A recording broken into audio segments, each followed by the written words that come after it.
How to create a website with the 2024 theme from WordPress? Let's get started. What's up everybody? I hope you're having a great day. My name is David, and in this tutorial video, I'm going to walk you through step 1 to step done on how to create a website with the 2024 theme from WordPress. That means I'm going to cover everything that you need to know in this tutorial video. I'm going to show you how to get a domain name, web hosting, how to install WordPress, and then how to design your website with the 2024 theme. This theme honestly is great. It's beginner friendly, it's easy to use, and with it, you can create a very compelling, high converting homepage. In addition to that, I'm also going to show you how to craft your specific pages as well as blog posts, design features built into this theme, how to customize your footer, your header, all the little design details that you need to know about. Like always, make sure to check the links in the description for timestamps and resources mentioned in this video. So let's get started. So this is the website I'm going to show you how to make. So the goal is not to teach you how to make this exact site. It's just to show you how to edit and adjust different aspects of the site so you can achieve a similar outcome. Specifically, like how do you make an offer section at the very top of your website with a nice H1 title tag, a nice big button, has a little bit of animation associated with it, a sales video over there, selling element to help sell people on like why they want to take advantage of the free offer, then how to add in additional like sales copy to your site design, add in blog posts, a final call to action, how to edit and adjust the footer, how to add internal, external links, how to adjust this menu at the top there, add a button, create a logo, add a favicon, and adjust your blog post pages as well as your individual blog posts. Just all those little details that you need to know for designing a very effective site that's high converting with this free theme. Anyways, let's get started. Welcome to my laptop. Let's begin. So the first step with creating a website with the 2024 theme from WordPress is to register a domain name. While you can get a domain name at a web host, I strongly recommend using a dedicated domain name register. You'll get better prices, free WHOIS protection, and lower renewal rates. Now, I personally use and recommend Namecheap. Now, to get started with Namecheap is very simple. All you have to do is type the domain name that you want to register in this box and then click on search. Okay, so after you've inputted your domain name, let's go ahead and click on this big red button. Fantastic. So the domain name will come up whether or not it's available to register. Now, if it's not available to register, that means you have to come up here and figure out a different word combination. Now, I definitely suggest getting a .com if this is your first website, but if your domain name is available, simply click on the Add to Cart button. Now you can ignore all these upsells over here and then you can just click on the checkout button. And it's really that simple. So now we're on the checkout page. So we have our domain name registration. Now what's cool about a domain name registrar is that you can register your domain name up to 10 years for a low price. You get free WHOIS protection. So WHOIS protection is very important because when you register a domain name, you do have to provide accurate information about who you are, like your name, email, address, phone number. Very sensitive information, and so domain name privacy just keeps all that information private, so you definitely want to have this enabled. Now you're going to want to click on confirm order when you're ready to register your domain name, and you're going to have to create a Namecheap account and then add in all that additional information like your name, email, phone number, and so forth, as well as just creating an account for Namecheap. So when you're ready to proceed, click on confirm order. Next up, it's time to get hosting. So you need a web host in order to have a website, and in this tutorial, I'm going to be using Hostinger.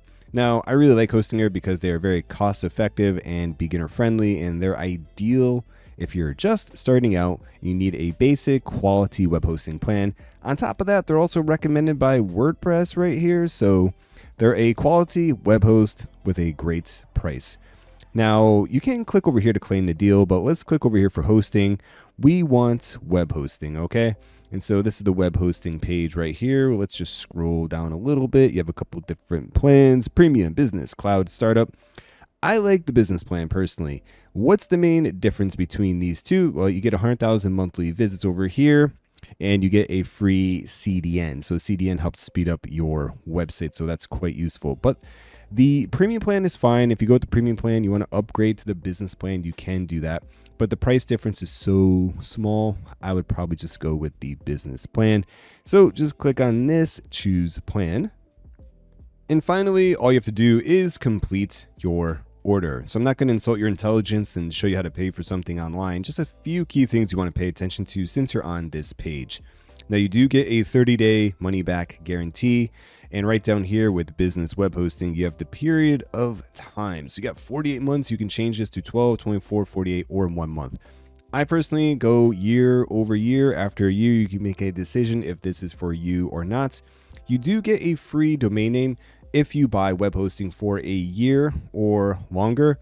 Now, the catch with the free domain name is it's free for the first year, but then after that, you have to pay the renewal rate, which is why I like Namecheap, because Namecheap has lower renewal rates and you can register a domain name for up to 10 years in advance. That's personally why I like to keep my services separate.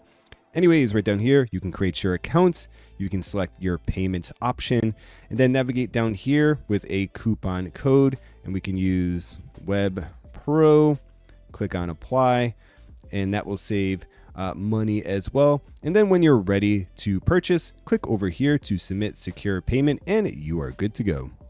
Welcome to Hostinger. So now it's time to install WordPress. So once you sign up to Hostinger and you go through the onboarding process, you create your account, you're going to get a bunch of emails. And this is what the dashboard initially looks like. So you're going to have your account actions and you can set up your hosting. So let's get started. So I have my business web hosting right here. Let's go ahead and click on setup. And it's going to direct you to an onboarding process. So I'll click over here for I'll create a website, then click on next. Now, this onboarding process is very useful if you don't have any type of tutorial video, but because you have this video, we're just going to be clicking on skip. And then we're going to be using a website that we already own. Okay, so we registered our domain name at Namecheap. So what do you have to do? You have to put in your domain name right here. So let me navigate over here to Namecheap. This is the domain name that I'm going to be using, vloghow.com. So let me type that in, vloghow.com. And it will pop up underneath that this has already been registered at another provider. Now, again, because you signed up for a year or longer hosting account, you do get a free domain name for the first year. So if you want to take advantage of that, you can do that right here. But I already registered this domain name at Namecheap, so I'm going to click on that. When using a domain name, registered elsewhere, you need to manually connect it to your website. No problem. I'll show you how to do that. It takes a minute. It's not complicated at all. Anyways, let's click on next.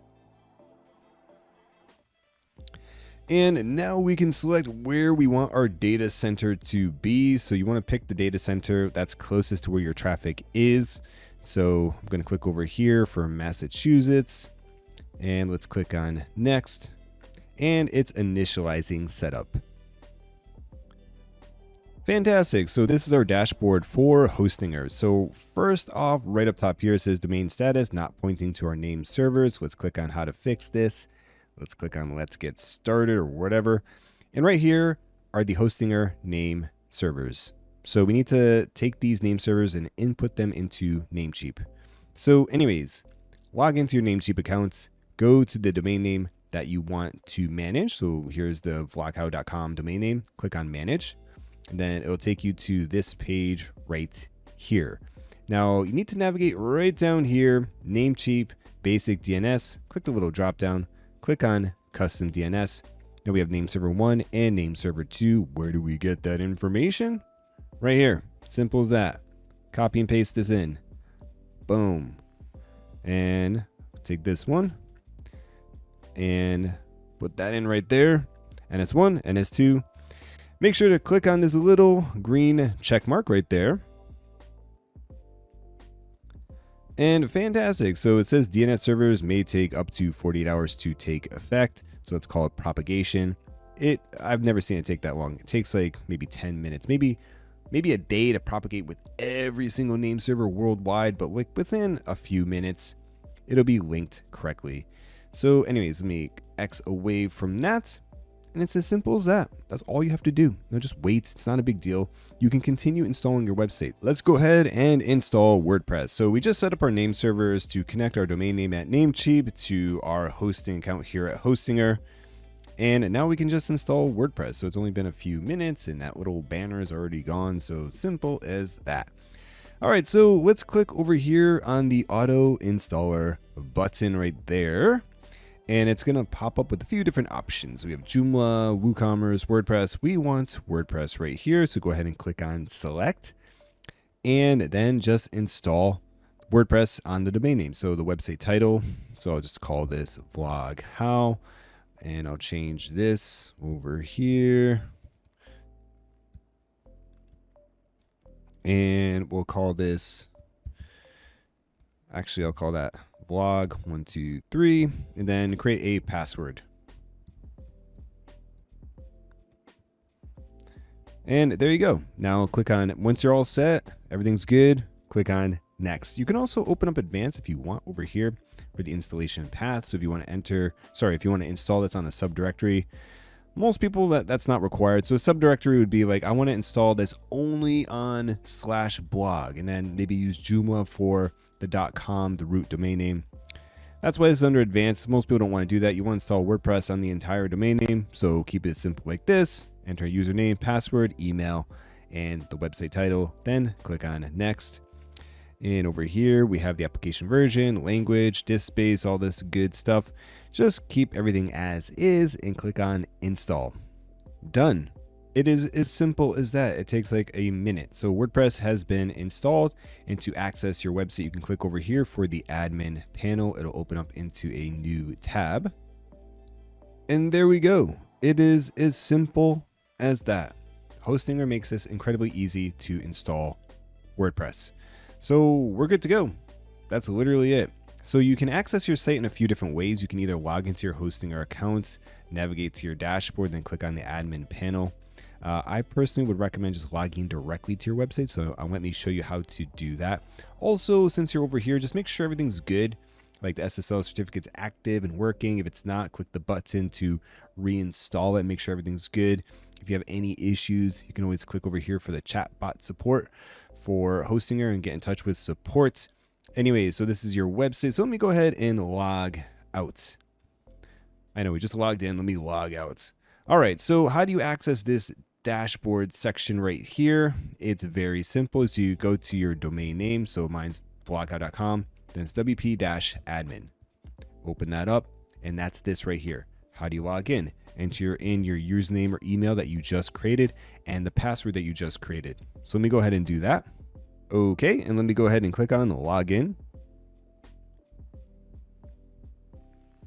And there you go. So it's as simple as that to log out, log into your website as needed. That's how I recommend accessing your website instead of logging into your hosting account. Most people don't do that. Most people go to wp-admin and log into their website directly. Anyways, that's how you install WordPress with Hostinger.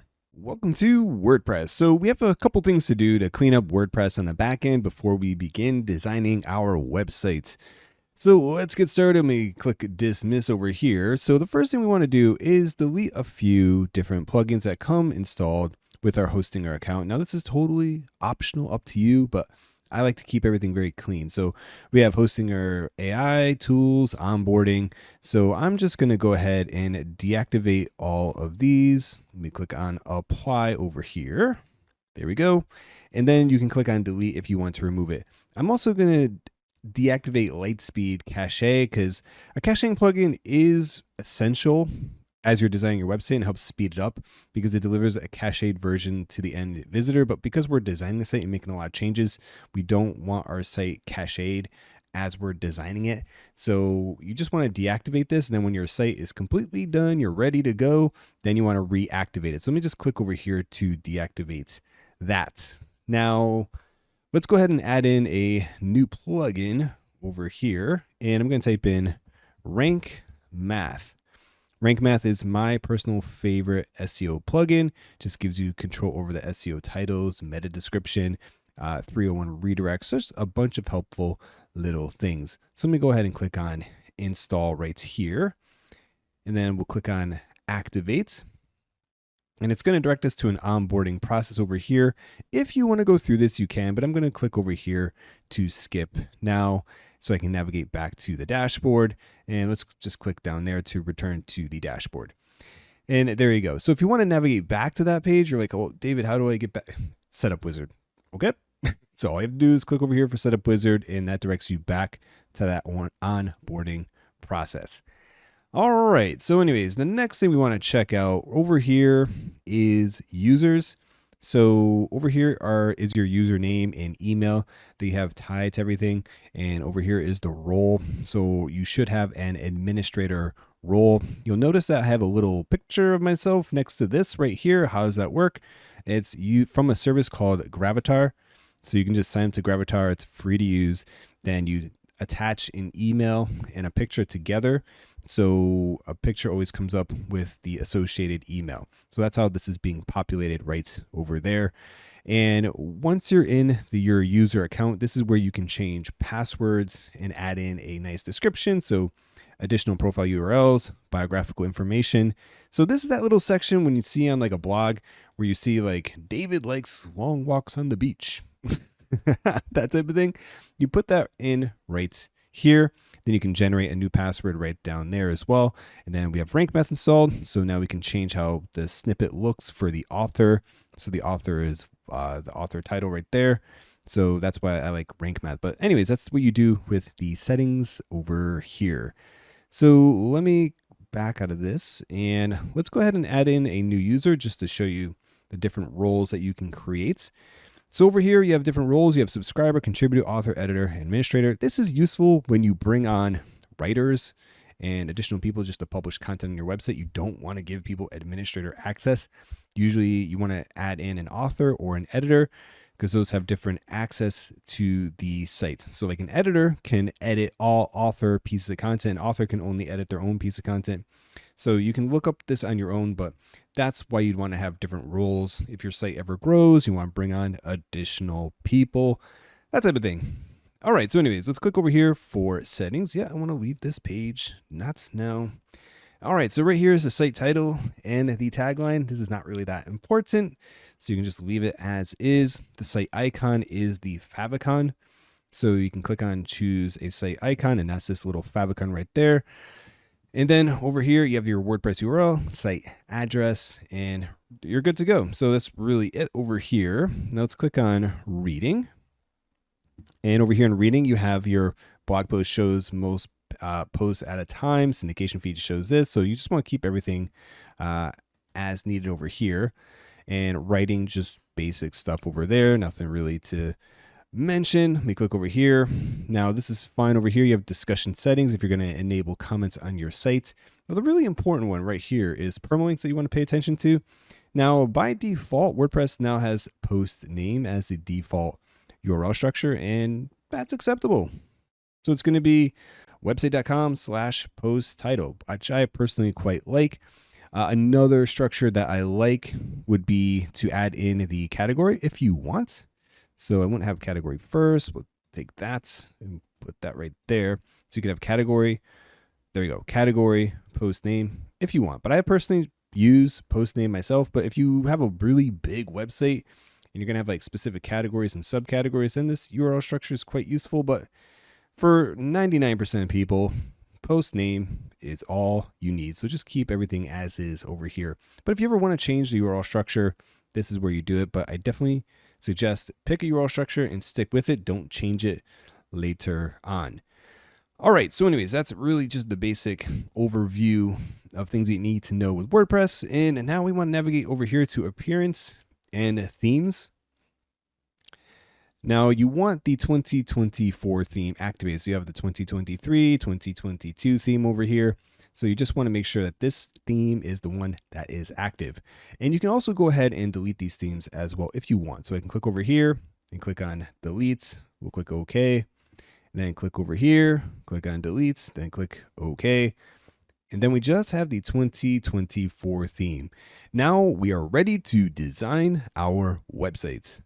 Let's begin designing our website with the 2024 theme from WordPress. So first off, let's go ahead and take a look at our website. So click over here where the logo is, click on visit site, boom, they should open up right here.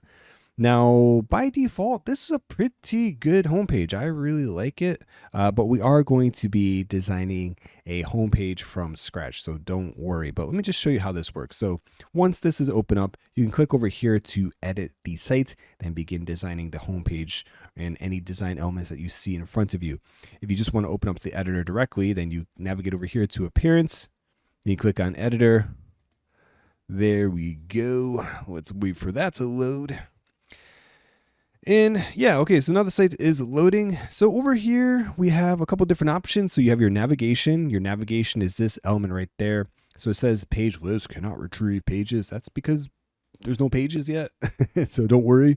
But like when you publish in a page like about, contact, etc., it'll be automatically populated up top there. And we'll get to how to edit this top section later.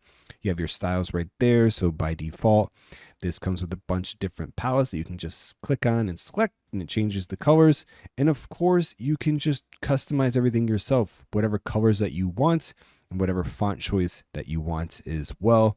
Over here is your pages, so publish, schedule, drafts pending. And then we have our templates right there. So you can view all the templates that are built into the site that you can leverage. So quite nice over there. Then patterns right there.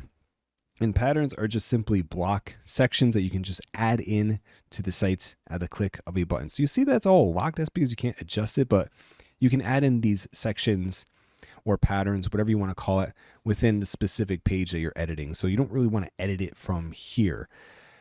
Anyways, so that's broadly speaking how this element over here works. So now we can click in to the site right there. And we have a few different things. So let's click on this one right there. See how it's like a block? So this is called like the block editor. Now, a few things you need to be aware of when using the block editor is you want to click on this. Now I'm editing this block. Now, if I want to edit like a different block, you just click on it. It's that simple. And then you want to make sure you have a couple different options up top here. You have save, you have your settings, then you have your styles. Styles are global. This changes everything on the site. And so this element right there does the same thing as the other section where you can just automatically change the style over there. Most of the time, you're going to want to be over here in your settings and then the block and then adjusting the specific block. Now, once you have a block, we'll click on this one. So a commitment to innovation and sustainability. All right, so we have styles, we have default, and with asterisk, this is just a unique aspect of this theme. So we'll just keep it as default. And over here, I can change the text color and the background of the color for the text if I want. Typography over here, we have different sizes that we can play around with. If you want to have a little bit more granular control, you can just click on this little dial right there and then opens up as needed. Then dimensions are over here. So you have padding, margins. So padding and margins, you can make this wider or more narrow if you want. Advanced, you can set up an HTML anchor link. So an anchor link, what that is, like if you want to have a menu item up top here, like we'll say resources, user clicks on resources, then they're dragged down to a specific section on the page and not a separate page. That's all that an anchor link is. But most of the time, you're going to be clicking over into a block and you're going to be, let me click away from that. So we'll be clicking this one, settings, then you're going to be using the block, then just changing the text, background, typography. And with the 2024 theme, it has this asterisk feature. So when you're designing different elements, like you're like over here, like, how do I get rid of this? Like I want to get rid of the asterisk. I can't get like, just click away and then turn it off like that with default with asterisk.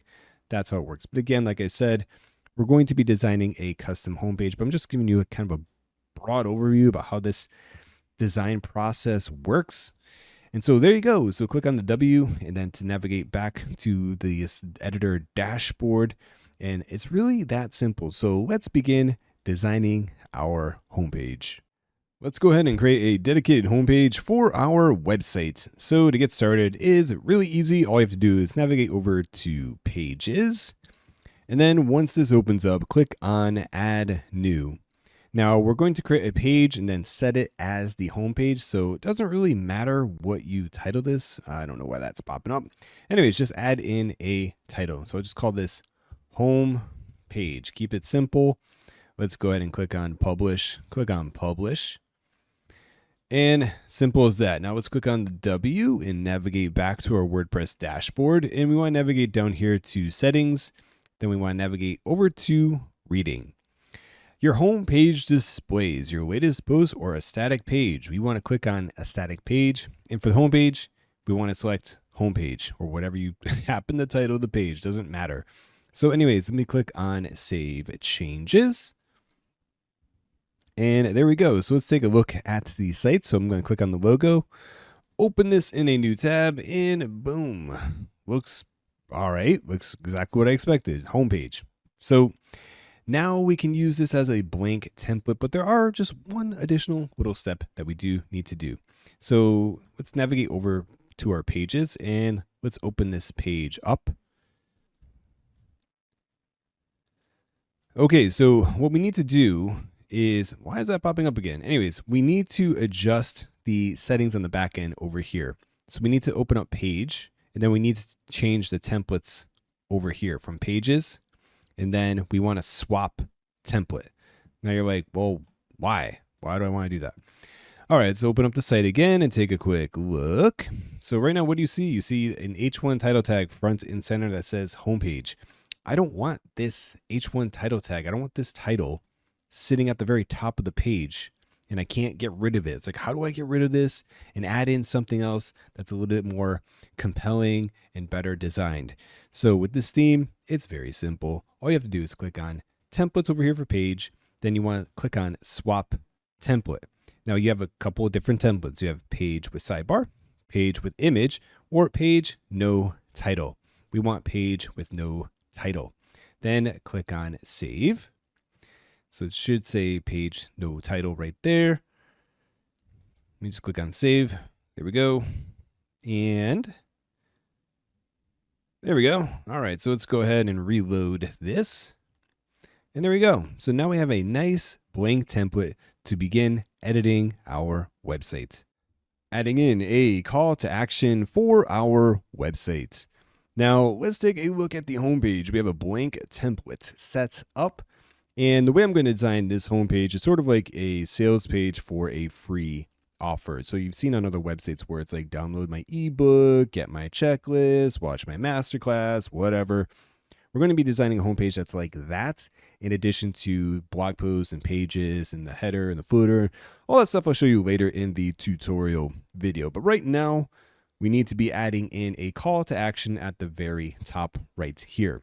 So navigate back to the page that you have set as your home page, then click on the plus sign, then click on browse all. Then we want to navigate over here to patterns. Now you have a bunch of different patterns, all about banners, call to action, featured, so forth. So if you jump into call to action, you have a bunch of different templates over here that are quite nice.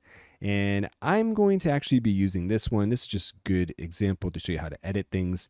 So right here, this looks quite nice. So let me click over here for the settings. Now that I have the settings open, we have this background color. Maybe you don't like this color, so make sure you have the image or the pattern, whatever you want to call it, selected. And then make sure you have block selected. You want to navigate right here to the settings or the styles. And then this is where you can change the color. So I want to change the background and I want to inherit the theme color. So there's white and then there's the theme color. So I like the theme color that's a little bit off white. I like the way this is set up. And then over here, this should be your H1 title tag. Why your H1 title tag? Because it's the title of the page. Because again, remember, this is your H1 title tag, but the template that we're using, we're hiding the page title. So this is now the page title. So you need to highlight this, change this to H1. And if you're like, well, I don't like how big that is, like, no problem. Click over here for typography, and then you can kind of minimize this a little bit, just shrink it down just a bit. Then you can change the copy over here as needed, right here and here. Now we have this image over here, and you can replace this image with your own image. Obviously, you're going to have to create an image, and it should display what the end user is going to get. So whatever your free offer is, whether maybe it's a video, a course, again, masterclass, cheat sheet, checklist, whatever. So you're going to have to create a graphic and add it in over here. But you can also add in a video, which is what I'm going to show you how to do. So we can just click on this image right here. Actually, let me go ahead and click on save. And let's take a quick look to see how this appears. Let's reload the sites right there. And yeah, that looks great. So I want to change this to, say, a video. So I have a couple different tabs already open for videos. So let me just click on this image and click on delete. So just remove the image. Now we can add in a video over here. So let me click on the plus sign and I want to type in YouTube. And then there's a YouTube button right there. And this little YouTube block, we can paste this in, click on embed, and we'll click on save again over here. And now let's reload this. Yeah, now we have a nice looking video right there. But what if you're like, well, I don't want to embed YouTube, or I want to be a little bit more branded for my site? Totally fine. So I definitely suggest using an alternative hosting option like Vimeo, Vimeo, not Venmo. We're not sending money. Vimeo or something like that. If you want to use YouTube, you can. Maybe just make the video unlisted and then use a dedicated plugin for WordPress that can help you brand the video a little bit better. So what plugin do I recommend? So let me close out of that. Let me click over here for the W. And let's navigate down here to plugin or plugins. And let's go add a new plugin. And we're going to add in Presto Player. Presto Player right here.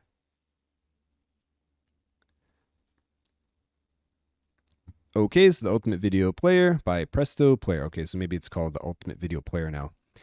Anyways, go ahead and install this, the Ultimate Video Player for WordPress by Presto Player. Let's click on activate over there.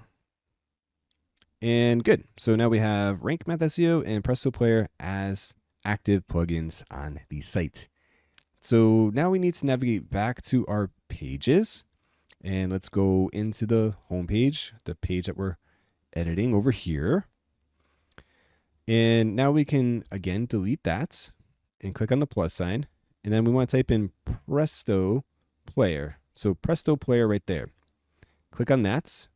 And this is a YouTube video. So if you are creating a sales video, I definitely recommend using Vimeo. So just because it removes all sorts of like recommended videos and all that. But you can use YouTube and use an unlisted video for your sales video to entice people to click the button over here to download the thing that you're giving away. Anyways, let me take this URL again and let's put that URL right here. Let's click on add a video. And that looks much better. So let's click on save. And let's go ahead and open up the site just to take a look.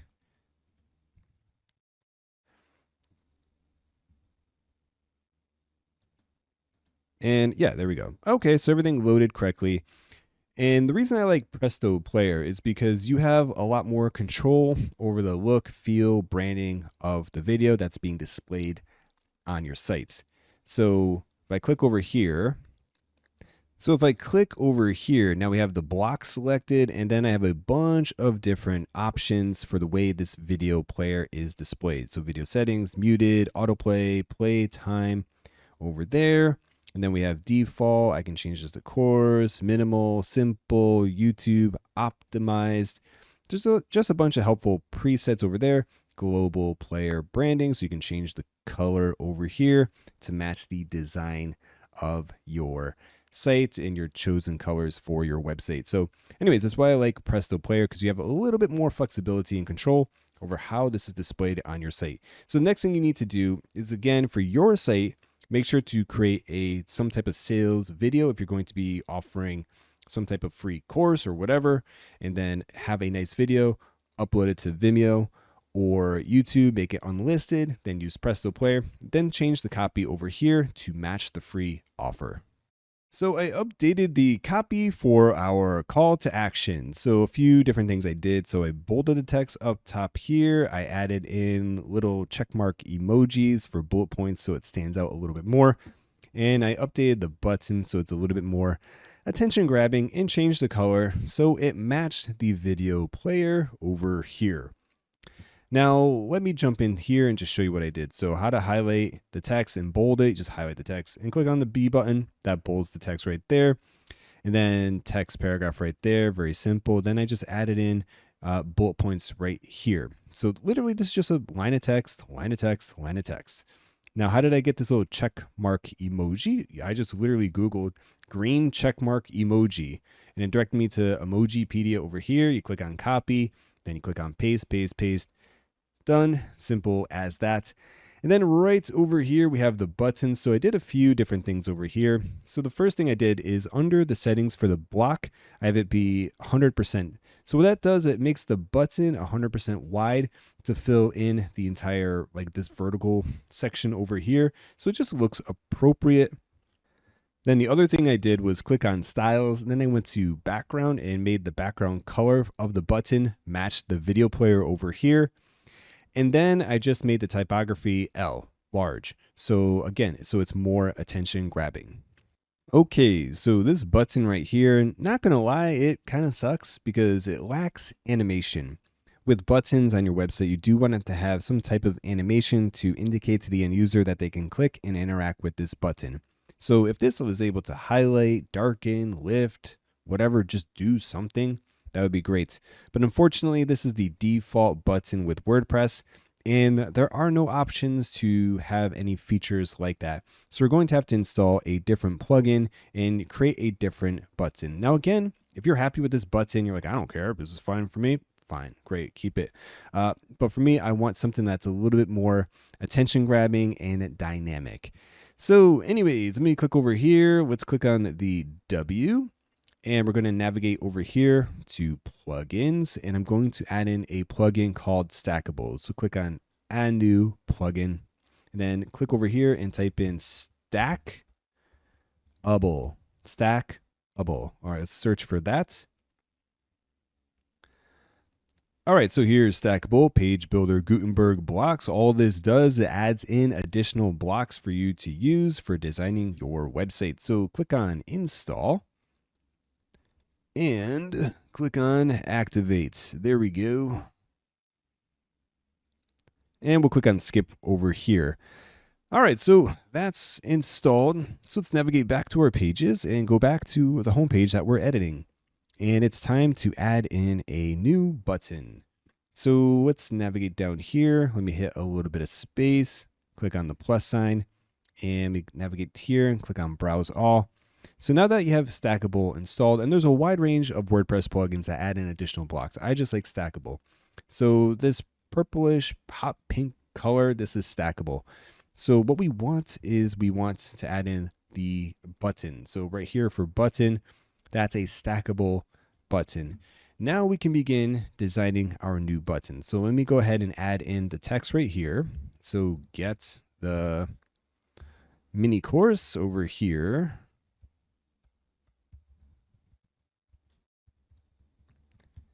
Okay, so that looks good over there. And we want to change the color of this button to match. So let me click over here. Let's click on styles, background, and the custom color that I have right there. We'll click on copy over there. And then let's click on the button over here and button colors right there. Then button color, click on that. And then right here, we just want to copy and paste that color in. And there we go. And that looks good. So again, a bit small. We want the text to be bigger. We want the button to be bigger, but we can do all that within Stackable. Just a little bit different. Like you can't highlight the text here and all that. You have to interact with everything over here. So that was button color. Now button size and spacing, borders and shadows, icon, typography. Let's jump over here for typography. And over here, we can make the button a little bit bigger. So we'll keep it like that. And I want to change the typography and make the weight, we'll just say bold. And yeah, that looks great over there. So let's click on save and see how that is looking. Let's reload the site. Okay, so I quite like this button, the way that this is set up. So it looks good over here. So let's click on the button again and we can just keep going. So with the layout over here, if you navigate over here, so you have block size and spacing, so you can have a bunch of different margins and padding, little things like that. You're going to typically be staying in the style section over here. Now you have default, goes, plain, link. I like default. Anyways, so button, borders, and shadows over here. So you can add in a border radius if you want to have it be a little bit rounder. So I do like how it's a little bit rounder right there. Keep it like maybe just a 4, just ever so subtle right there. And then shadow outline. You can give the button a nice shadow just so it pops off the web page. You can go 9. I'll just keep it something subtle like that, maybe a 5. Styles over here, hover effect. Right now it's set to darken. And I want this to be, let's say lift. Keep it as lift right there. And maybe we can make the button a little bit bigger, button size and spacing. So maybe just full width, keep it simple like that. And let's click on save.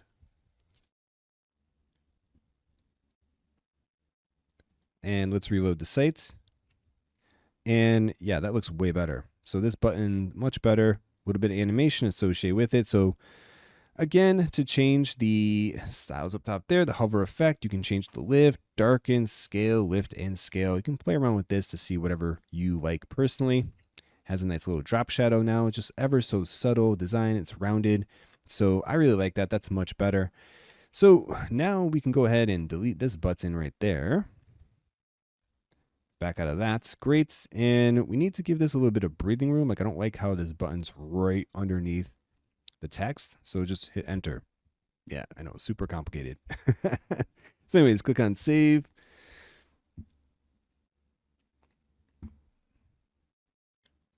All right, so let's go ahead and reload the sites right here. And now we have our nice stylized button that pops off the web page when we mouse over it, and we are good to go. And finally, where do you direct people to exactly? So I know I'm going to get this question. So now you have your button set up. People click on it. Where do you send them to? You want to send them to a squeeze page. So a squeeze page would be I click this button, then I'm on a page where I can enter in my email to get access to the thing that I'm being sold on right here. Now, how do you create that page? Either you can create your own page on your own site. And so just follow the process I already showed you, where you create a page with no sidebar, no header, whatever, and then just add in the email opt-in form there. For most people, I would suggest using your email client. So if you're using ConvertKit, ConvertKit comes with free landing pages. So you can just custom design a landing page and have the form here that people can subscribe to get the free thing. You could also use card.co, which is a very nice one-page website builder, or you can use Lead Pages. But the user journey is to click the button, take them to a squeeze page. On the squeeze page, that's where they enter in their email or name and email to get the thing. Once they hit that button to actually submit their email, then you direct them to either download the free thing that you're providing or watch the free video. And to actually link out to the specific page, you just want to navigate under here to where it says link. Now you'll see that it says open in a new tab and open link in a light box. Generally speaking, if you're linking off your website to a different URL, to a squeeze page, whatever, you generally want to use open in a new tab. You don't have to, but that's what I would do. Open in a light box. A light box is a screen or a box that appears as an overlay on top of your website. So I definitely wouldn't use open link in a light box. So I'd use open in a new tab. Again, if you're directing people to your squeeze page, but it's totally up to you. But anyways, when you have your squeeze page, your sales page, whatever, we're going to be directing the end visitor to, you want to click on the button right there. You want to navigate to link. Then you want to input your link right here. Adding in a selling element for our sales page. So a selling element, as I like to call it, is something that just helps establish trust and authority with the site. You've seen this in other websites where you're on a website that says like featured in this site, this site, this site, or 1,000 happy clients, 5-star reviews, an award from governing body, that type of thing. So how do you add that in to your site? So let me open up the block settings over there. And I want to click on the broad block. So now the whole thing is selected. And I want to click on the little plus sign that's right down there to add in a new block. We're going to click on Browse All, and we're going to navigate back to our patterns.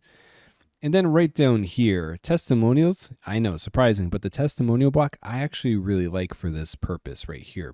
So just click on that to add that in. And there we go. So the first thing that we want to do is we want to change the background color to match the accent color that's going on with the rest of the websites.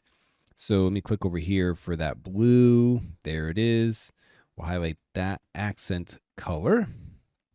And now we'll click on the block down here again. And then we want to click over here for styles. You want to click on background. And then you want to click up the white area right here. So this pops up with the hex. You want to ignore this base 2, whatever. Now you want to paste that in right here. And that looks great. And then we want to make sure that the text is white because that's what we're doing across the design. So like the blue button right here has white text. Now right here is a bunch of images. And so we don't want this. We just want to get rid of that. Keep it simple. And next we want to add in a bunch of different columns. So we want to click over here for the plus sign. And then we want to add in columns right there. And I would suggest either 3 or 4. But I'll keep it simple. We'll just do 3. And so then we have a bunch of different columns right here. And then with these columns, this is where we can add in text. Now we do have a little spacer right there. So we want to move the spacer up. So just helpful right here. Not a big deal, but keep that right there. And now we want to add in text. So we click on the plus sign, paragraph, and then title. Click over here, paragraph text, title, click over here, paragraph text, boom, and title. There we go. Okay, so then hit the space bar, then copy goes here, and same thing with this, copy goes here, and then same thing again, copy goes here. Just for demonstration purposes. And of course, we want to change this text to white. So you can just click on that. You click on the A sign, and then you change the color text by clicking on that over there. So let me click on the backspace to get that back to black. There we go. All right. So anyways, let's just change that back to black just to keep it consistent. So anyways, let me click on save. And great. So let's go ahead and view the website. And so we see how this is playing out from a design perspective. And that looks really good, but a few things. So it's not balanced. So we want to make sure that these columns are all centered. So it all kind of fits in perfectly. There's too much space over here. So what we need to do when you're creating the copy over here is take that and make sure to just center the text right there. Align center, and then align center, align center, align center, align center, and align center. There we go. So let's click on save. And let's reload the sites right there. Much better. So the copy we want to add in here is just anything that helps establish trust and authority with the site, like 1,000 students, join 5,000 other people, an award from a governing body, whatever. So I'm just going to update this section with some copy. All right, so here's what I came up with. We have 6,000 bloggers. I've watched the mini course, blueprint, steal my step-by-step process, resources, learn how to steal the secret how-to behind creating different styles of video content, whatever. Then I also decided to add in a little asterisk next to each piece of text right here, just so it stands out a little bit more. So we take a look at this on the back end. All this is literally just an asterisk that you can use from your keyboard. And then I just made the title text over here large. And then this is the same body text. So you want to make sure that this text is the same size as this text up top here. You want to be consistent with that.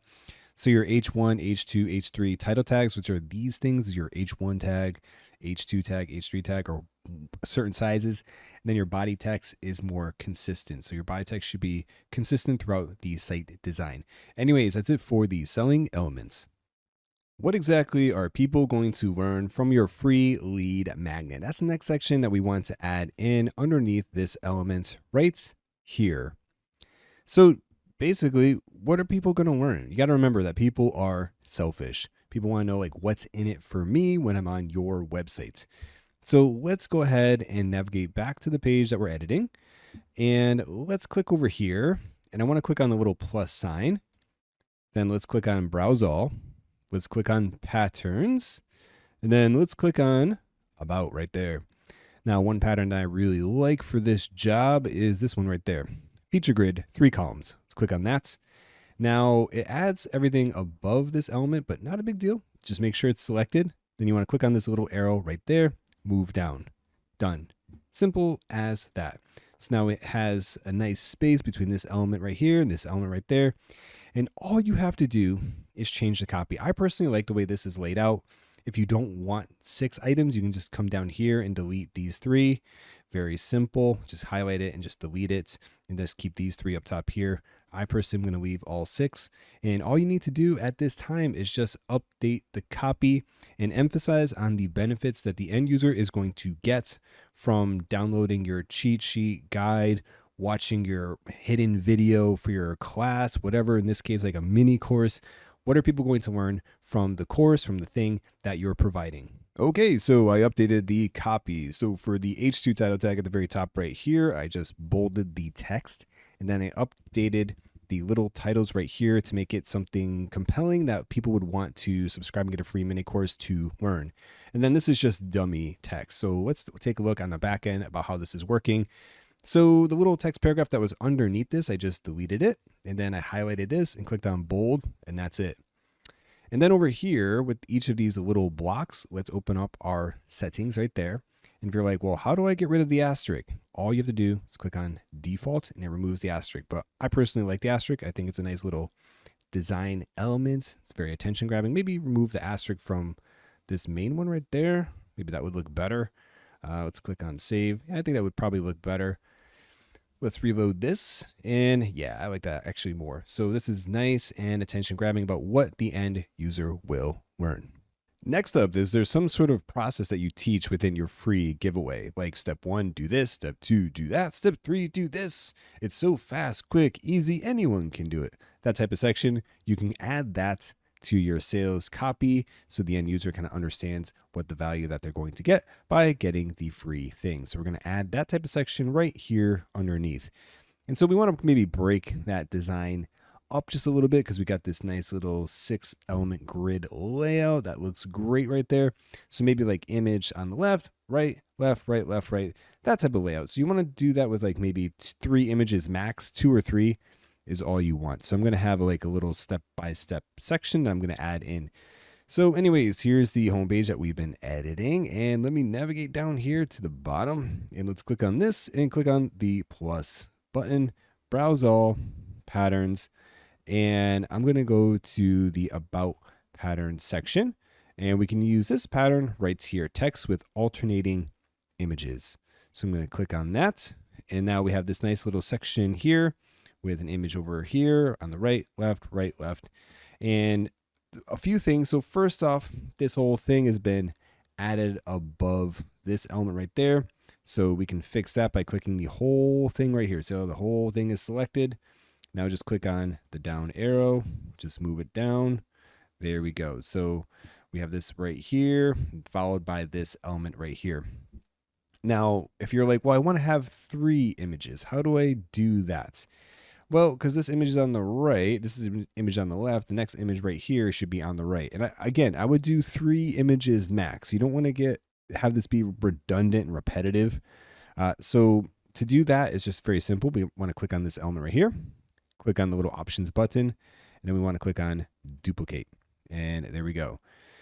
And let's move this down. And now there's not enough space right here. So right here we have a little icon, or it's not icon, but a spacer as what it's technically called. So we want to duplicate this. Go ahead and duplicate that. Then move that down right there. Simple as that. So now we have 3 images over here. Now, obviously, you're going to want to replace these images with your own images. what size matters. There's no proper size that you should or should not use. You got to just test this out. Okay. So, but one thing is you want to make sure all the images are actually the same size. So whether it's 500 by 500, that type of structure, that's what you want to kind of model after over here. So anyways, let me click on save. Great. And let's go ahead and reload the homepage. And oh yeah, that's coming together quite nice. So now we have a nice little section right here. And again, like always, all we have to do is update the copy to reflect our offer, as well as update the images to, again, reflect the free giveaway, the value that the end user is going to get. So for this section, like I said in the beginning, I'm going to make this into like maybe a step-by-step process. Step 1, step 2, step 3 with unique images. So I just updated the content, and here's what I came up with. Nothing too complicated. So right off with the top, the H2 title tag, I bolded it like I've been doing with every single H2 title tag. Then I added in my own custom images. Now, where did I get these images from? How does this work? So first off, let's jump over here. Now, just again, updated the copy over there. Same thing with the asterisk and default, that type of thing. So I'm going to leave it, then just change the copy with the bullet points over here. Now, if you're wondering how big were these default images, they were 1200 by 800. So I took that information and then I just jumped over to Canva, and you can create a free account with Canva, and you want to go to custom size. Then you want to type in 1200 by 800, then create a new design, because that's the design that comes with the size of the image by default if you really like that size and shape and you just want to keep it. So that's what you can do, 1200 by 800, and then just create your own images over here. So I used photos and then typed in words that reflected what I was looking for, like vlogging, editing, monetization, whatever. Find the image, go ahead and download it, and away you go. Now, just a few things right away, let me minimize that, is once you have the image downloaded, I downloaded it as a PNG, but I didn't upload it as a PNG. So I used something called GIMP to convert it into a .webp graphic. So to do that is really simple. All you do is right click, then you open with, then GIMP. So you have to download GIMP as GIMP. This is my photo editor that I use. Then you have the image right here, and then you want to go to File, then you want to go to Export As, then you want to give it a title, and you want to change this from PNG or JPEG to WebP. Why do I do this? A WebP graphic just looks better, and it's more efficient in terms of size, especially if we're uploading an image that's 1200 by 800. That's a bit of a big image. Then all you have to do is export it. Done. Simple as that. So simple. So I always like to convert my images from a JPEG into a .webp image. Only because with Canva, for some reason, I don't know why they don't allow this, but you can only download images as a JPEG or as a PNG. So not only, but it's just the ability to download that as a .webp file is not available. So we can download it as JPEG, PNG, PDF, SVG, MP4 video, and a GIF, but there's no .webp. So that's why I do this little quick conversion process. All right, so once you have your 2 or 3 images, because I got step 1, step 2, step 3, like I said, then all you have to do is click on the image, and you click on replace, and you click on upload. And you upload, then you go ahead and you select the theme, you select the image that you want to upload, and then it automatically replaces it over here. Done. Simple as that. Now, once you have the image over here, you do have a few different options to adjust things. So you have the aspect ratio, you can change and play around with that. Resolution, large, you can play with that. You also have your settings over here where you can have styles, default, rounded, and then you can change the radius over there if you want. You want to add in a border, you can do that. You want to make it really round, you can do that. So totally up to you how you want to play around with this. So let me just make that back to 14 so it's nice and round. There we go. And yeah, just have the corners rounded ever so slightly, just subtle little things. And otherwise, it looks really nice. So overall, I'm very happy with the way this homepage is coming along. And that's how you update the images within this section to your own custom images. Again, this is a 1200 by 800 image.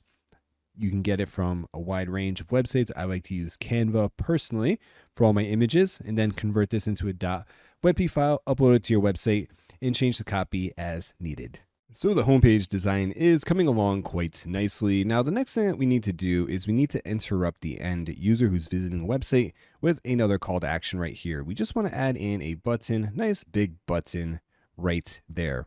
And so the button should match this button up top there, because you're priming the end user that, hey, the big blue button that says this text is the thing I want you to click on. So we've already primed the end user like, this is the button I want you to click on. We just need to add it in right here. So anyways, let me take a look at the page over here, and let's just navigate down here. And you want to click on the elements right there and click on the plus sign, and then type in button and create a new button. Simple as that. Now, unfortunately, you can't like copy and paste the button over here. You do have to just manually design everything again, but it's not too hard. Just do what you did for this button up top there, right down over here. So I'm going to have get the, what was it? 10K, 1K to 10K, or 0 to 1K mini course. There we go. Get the, let's click over here again. Get the $, 0 to 1K mini course. Okay, and so then just go through the whole entire process of setting everything up. So let's click on the button, and what style was this? Let's navigate down here for the button color, and there we go. And we'll highlight that, copy that, take that, there we go. Let's navigate down here, take on that, and we have the style, button color right there. Back out of that and copy and paste that in. Looks great. And so just go back and forth with everything. But a few things I do want you to pay attention to is with the style, you do want to click on that. So it's a full width button right there. And then the text right here, you do want to make this text bigger, obviously, so it fits in. So let me minimize button colors right there. And you want to navigate over here to, I believe it's styles. Nope. Okay, so we want to have this as well. We want that to lift, and button size and spacing. That looks good over there. Button borders and shadows, typography. There we go. Okay, so under typography, I want to click on that. We want to make the weight. We want to have this be bold, and then we want the size of the text to be a little bit bigger so it pops off the page. Yeah, that looks good. So maybe that's a little too big. Minimize it just a bit. Yeah, there we go. So I really like the way that that is looking over there. Let's minimize that. Okay, so button, borders, and shadows. So the radius is how we can make the button a little bit rounder, so not so sharp edges right there. And then we'll just add in like a drop shadow a little bit. 5 is good. And yeah, I'm really liking that. So looks good over here. Now there are a few issues as well. So it's like, well, it's touching this. So how do I make this have more space? So in order to separate the button from it touching this element right there, all you have to do is click on the plus sign, and you want to type in SPACER. So the spacer right there, click on that. And we want to move the spacer up. And maybe that's a little too much space, but we want to keep it right there. Looks good. Let's click on save. Great. And let's reload the site and see how that looks. And that looks fantastic. So very nice call to action at the very top right there. User scrolls down. This grabs the end user's attention again with a nice big button in the middle of the page, because you want to have a call to action at the very top, somewhere in the middle. And then again, a final call to action right at the very bottom of the page, right above this footer.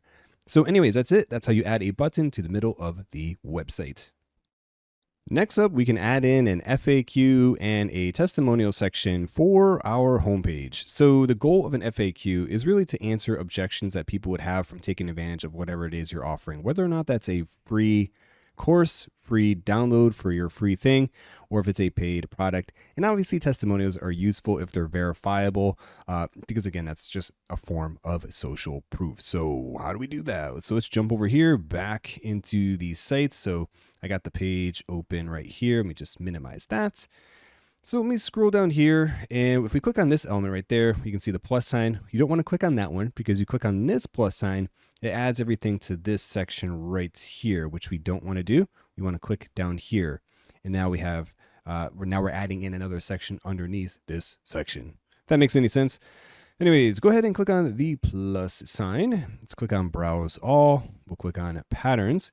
And I believe it's under Features. Featured is where the FAQ is. So let's scroll down a bit. Yeah, there we go. So now we have the FAQ right here. So we can click on that. Automatically adds it into our site. And very nice design. So, but one little thing, I don't know why it keeps adding it to the middle of the site right there. Just move this down. Move it down. Just keep moving it down. There we go. And obviously you can adjust the look and feel of this section right there. Oh, anyways, so we want to add in a little testimonial section. So we can click on that, browse all, patterns, and then we have testimonials right down there. Then we can add in whatever testimonial we want, maybe this one right there, and looks good over here. I like how this kind of blends together, but we can move that down. And there we go. So now we have a nice little FAQ section right there that leads into a testimonial section right here. Okay, so how do you edit and adjust these two sections? So first off, I do like that they blend together. So I would keep the background color the same. So if you're going to go with black, just keep it black or whatever accent color that you're using. But anyways, to adjust everything, very simple. It's a section. So you just click on it. You navigate up top here for your settings. And then right over here, you have your colors. So you have the layout over here, which you can change and play around with if you want. I personally like the way that this is laid out as is. And we want to click over here for styles. You have your background color right there. So you can change it to maybe inherit the theme color over here, or maybe make it into a light gray or green or whatever it is you want to do. You can just play around with this because it's your website. You can do whatever you want. And so just a little thing like, let me change it to the theme color. What do you notice? And let me change the text over here to black. So a couple of things you are going to have to like kind of manually click on things over here and highlight it, then change it to the respective color. So just be aware of that. But I like black. I personally just like the way that this works and looks. So the setup is quite nice. So to create a new line is very simple. You just want to click on it first so you can understand what element this is. And it says the block, and then it says separator, and it's selected as a wide line. So that's what we need to add in. So we click over here, and what do we need? We need a separator. So we need a separator, boom, and there we go. We want a wide line, and we want the color to be white. Simple as that. And now once we're underneath here, so we want to click over here, we'll type in hello. I'll click on the down so it moves underneath. And this is all H3 title tags. So we'll click over here, change that to paragraph. Heading. Now the heading disappeared because H2 is set as black. We'll click over here to H3. And now we have to change the color manually. So click over here, click on white, and there we go. So we just call this new title, and we highlight that again. Click over here for A, make that white. There we go. So new title, and then hello world. We can just, I'll keep it simple like that. So obviously that's how you adjust this section over here. Very simple. These are just little paragraphs, H3 title tags. This is set as the H2. From a SEO perspective, that makes sense. So this is the title of the section. These are subtitles over here. So I'd keep that as is. If you do want to get rid of this big FAQ, then you'd probably want to change these to H2, H2, H2, and so forth.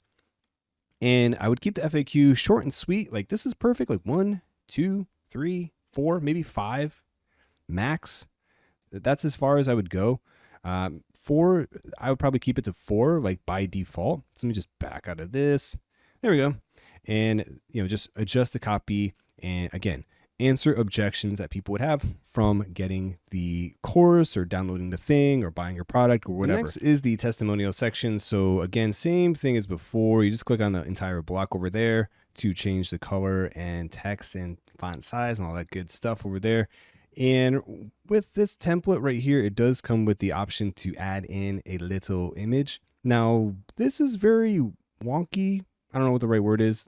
The way this works, it works. It's just not intuitive. Like you want to think like, oh, I'll click on the image over here and I'll click on media and text and this and that. No. What that does, that transforms this little circle into one of these items up top there. We don't want to do that. You literally want to click on the circle right there and see like little side, like I can scroll left and right with the scroll bar. You want to scroll down. You want to click on upload. I know, it's ridiculous. Now we just want to click on an image. Let's upload the image right there.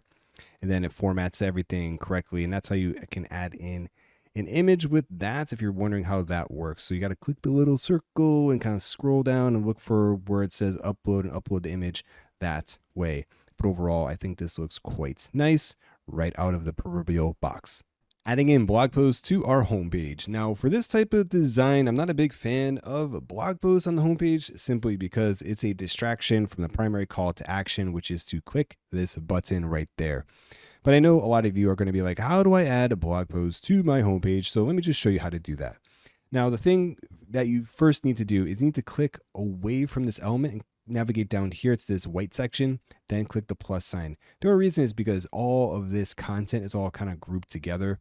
So if I click over here for the plus sign, I click on browse, click on patterns, click on posts, and I don't know, let me just select any of these right here. We'll click on this one, adds it up top here. So it's kind of a big mess and difficult to kind of move. So back out of that. So let me navigate down here. And so we want to click away from that, click over here, click on the plus sign, click on paragraph. Boom, there we go. Now that we have the paragraph section right there, then we can click the plus sign, then we can click on browse all, then patterns, navigate down here for posts, and then you can select whichever one you like. So if you want like an image and text to go together, that's totally fine. I'm going to select this one right here. I don't know, this just grabs my attention with the really big text. So let me click over there. And that looks really good. Maybe the text is a little bit too big. Maybe it's a little bit too wide. Let's see. Let me click up top here. Let's save the design.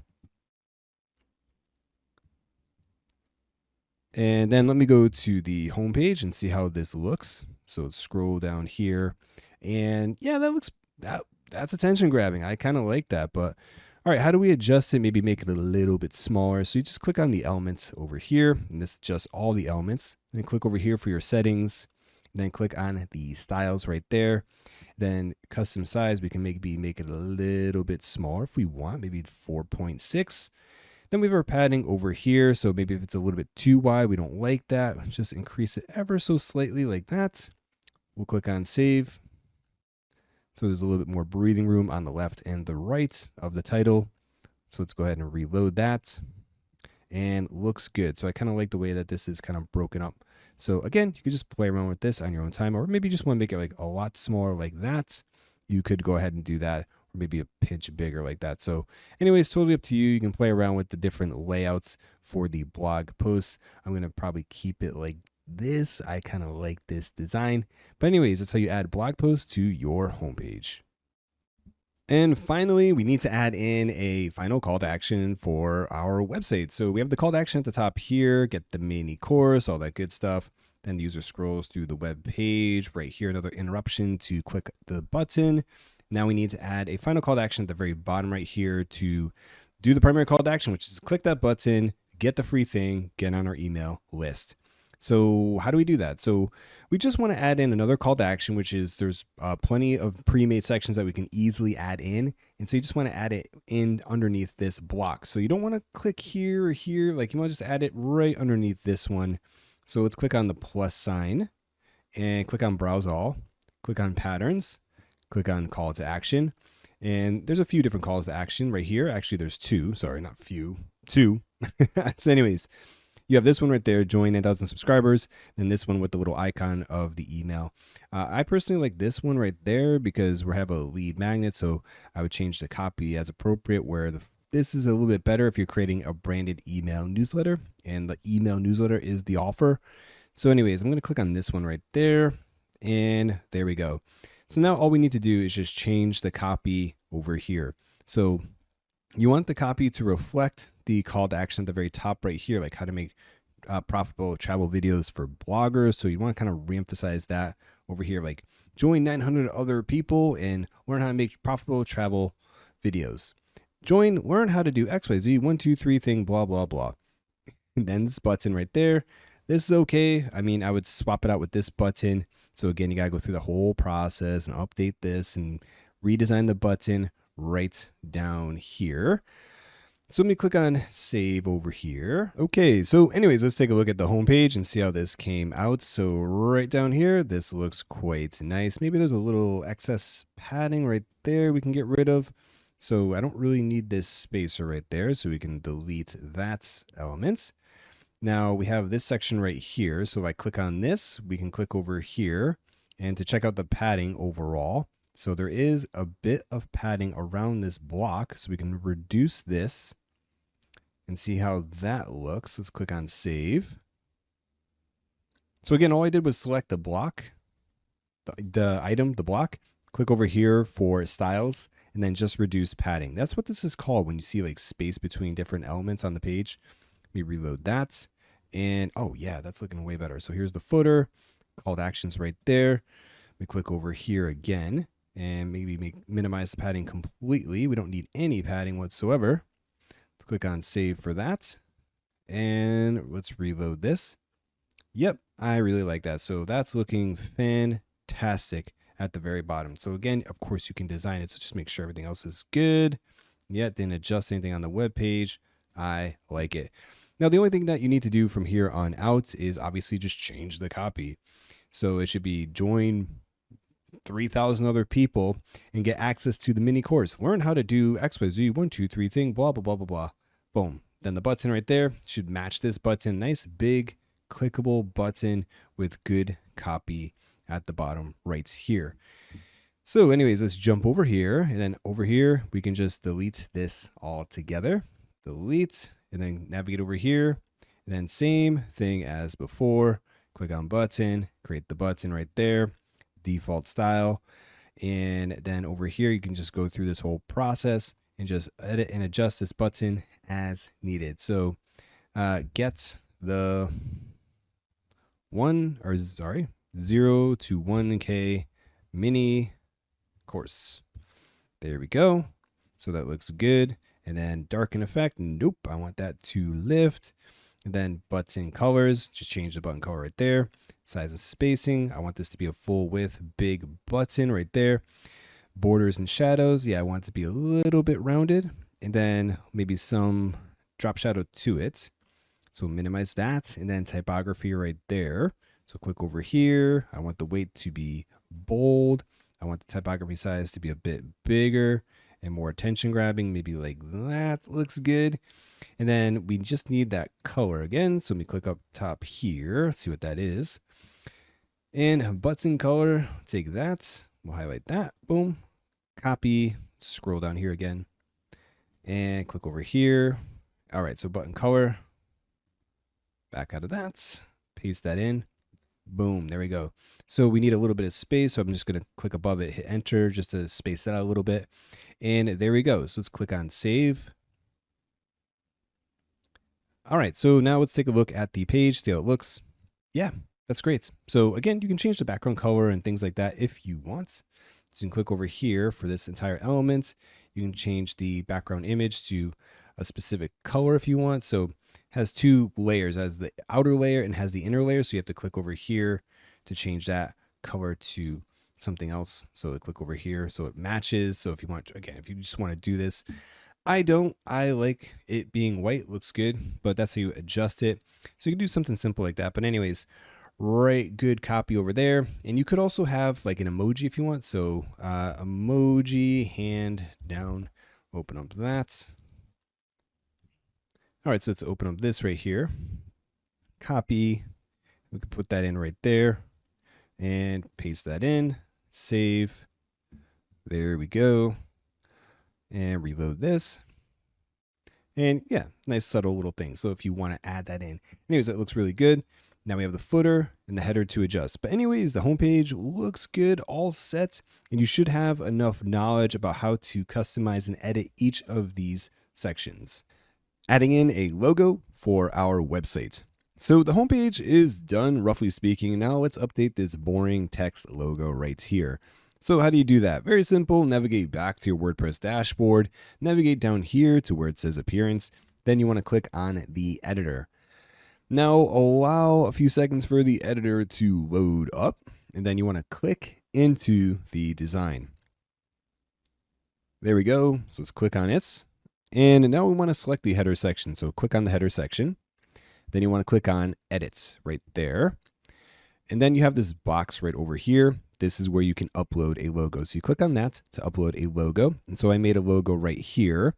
To add your logo is very simple. All you have to do is create a logo, then drag and drop it into place. So let me go ahead and select this. And you want to call it the name of your website and logo for the alt text right there. Then go ahead and click on select. And then the logo should appear. So let's expand this out just a bit. There we go. Now we have text over here. So you have two options. Either you can just backspace out of this, or you can completely delete this text section if you want. Totally up to you.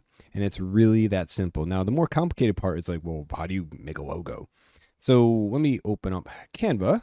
Canva is what I use to create graphics. You can create a free Canva account and create graphics. Now, once you create your account, you want to click over here for custom size. Click on custom size, and I found that 300 by 80 pixels works best. And then click on create new design. Then it's going to open up with a white space that's 300 by 80. And then you can add in a logo here. You can play around and design your own logo. So the way I was able to design this is I actually clicked over here for text. And then I clicked over here for font combination. Then I just played around with the font combination right there. But you can create custom logos from scratch if you want. So the font over here is TT Blue Screens. Then the effects over here are its offsets like this. And then the direction you can change around. And obviously you can play around with the different colors over here for the design of the site. So you want to have the accent color, match the accent color that's on your website. Then when you're ready to download, all you do is click on share.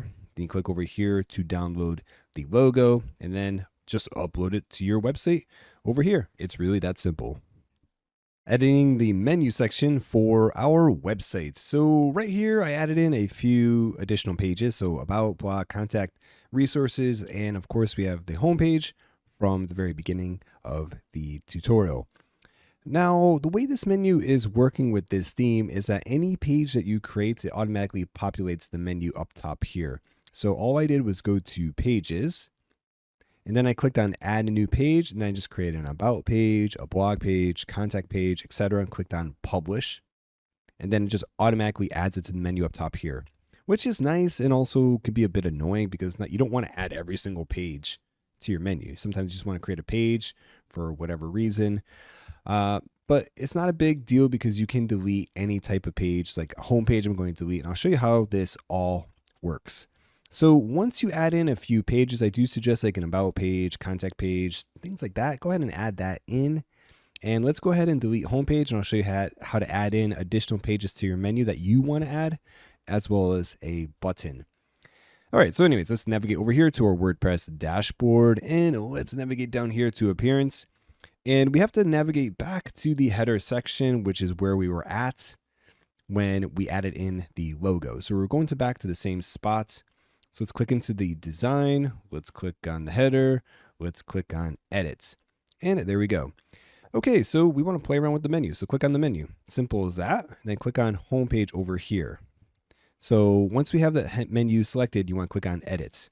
And so edit page list. The navigation displays your website's pages. Editing will enable you to add, delete, reorder pages. However, new pages will no longer be added automatically. Yes, we don't want new pages to be added automatically. That's convenient at first, but you want to have a little bit more control. So just click on edit. Now you have to manually add in pages to, as you see fit, to your liking, as I like to say. Anyways, homepage. We don't need a home link because people can and they will click the logo to navigate back to the homepage. So all I have done is select homepage, navigate over here, click on delete, bye. Simple as that. Okay, so now we have the menu item selected over here. We click on plus, and then we can add in additional items over here if we want, but we don't want to do that. We want to click into the menu item like that. Okay, see the difference? Now once we click over here, then we can add in additional links. So we click over here, click on that, search or type a URL, or click on add block. So right over here, once you create a page, then you can navigate and find it over here just to easily add it in like that. But again, we already have blog added, so I'm going to delete that. So that's how that's working from that aspect. Or you can just type in a word. So type in like learn, click on plus, done. Literally, that's all I did was type a word, hit enter, adds it. But the issue is that it's not linking to anything. So then you have to kind of manually mouse over it. And then you want to click over here for the link. Then click on the little pencil icon. We have the text right there. Then the link over here. That's not a link. That's not linking to anything. So you have to type in the website. So we'll just say blockout.com/ I don't know, we'll say learn. Maybe I create a page that's called learn. Over here under advanced, this is where you can select to have it open in a new tab.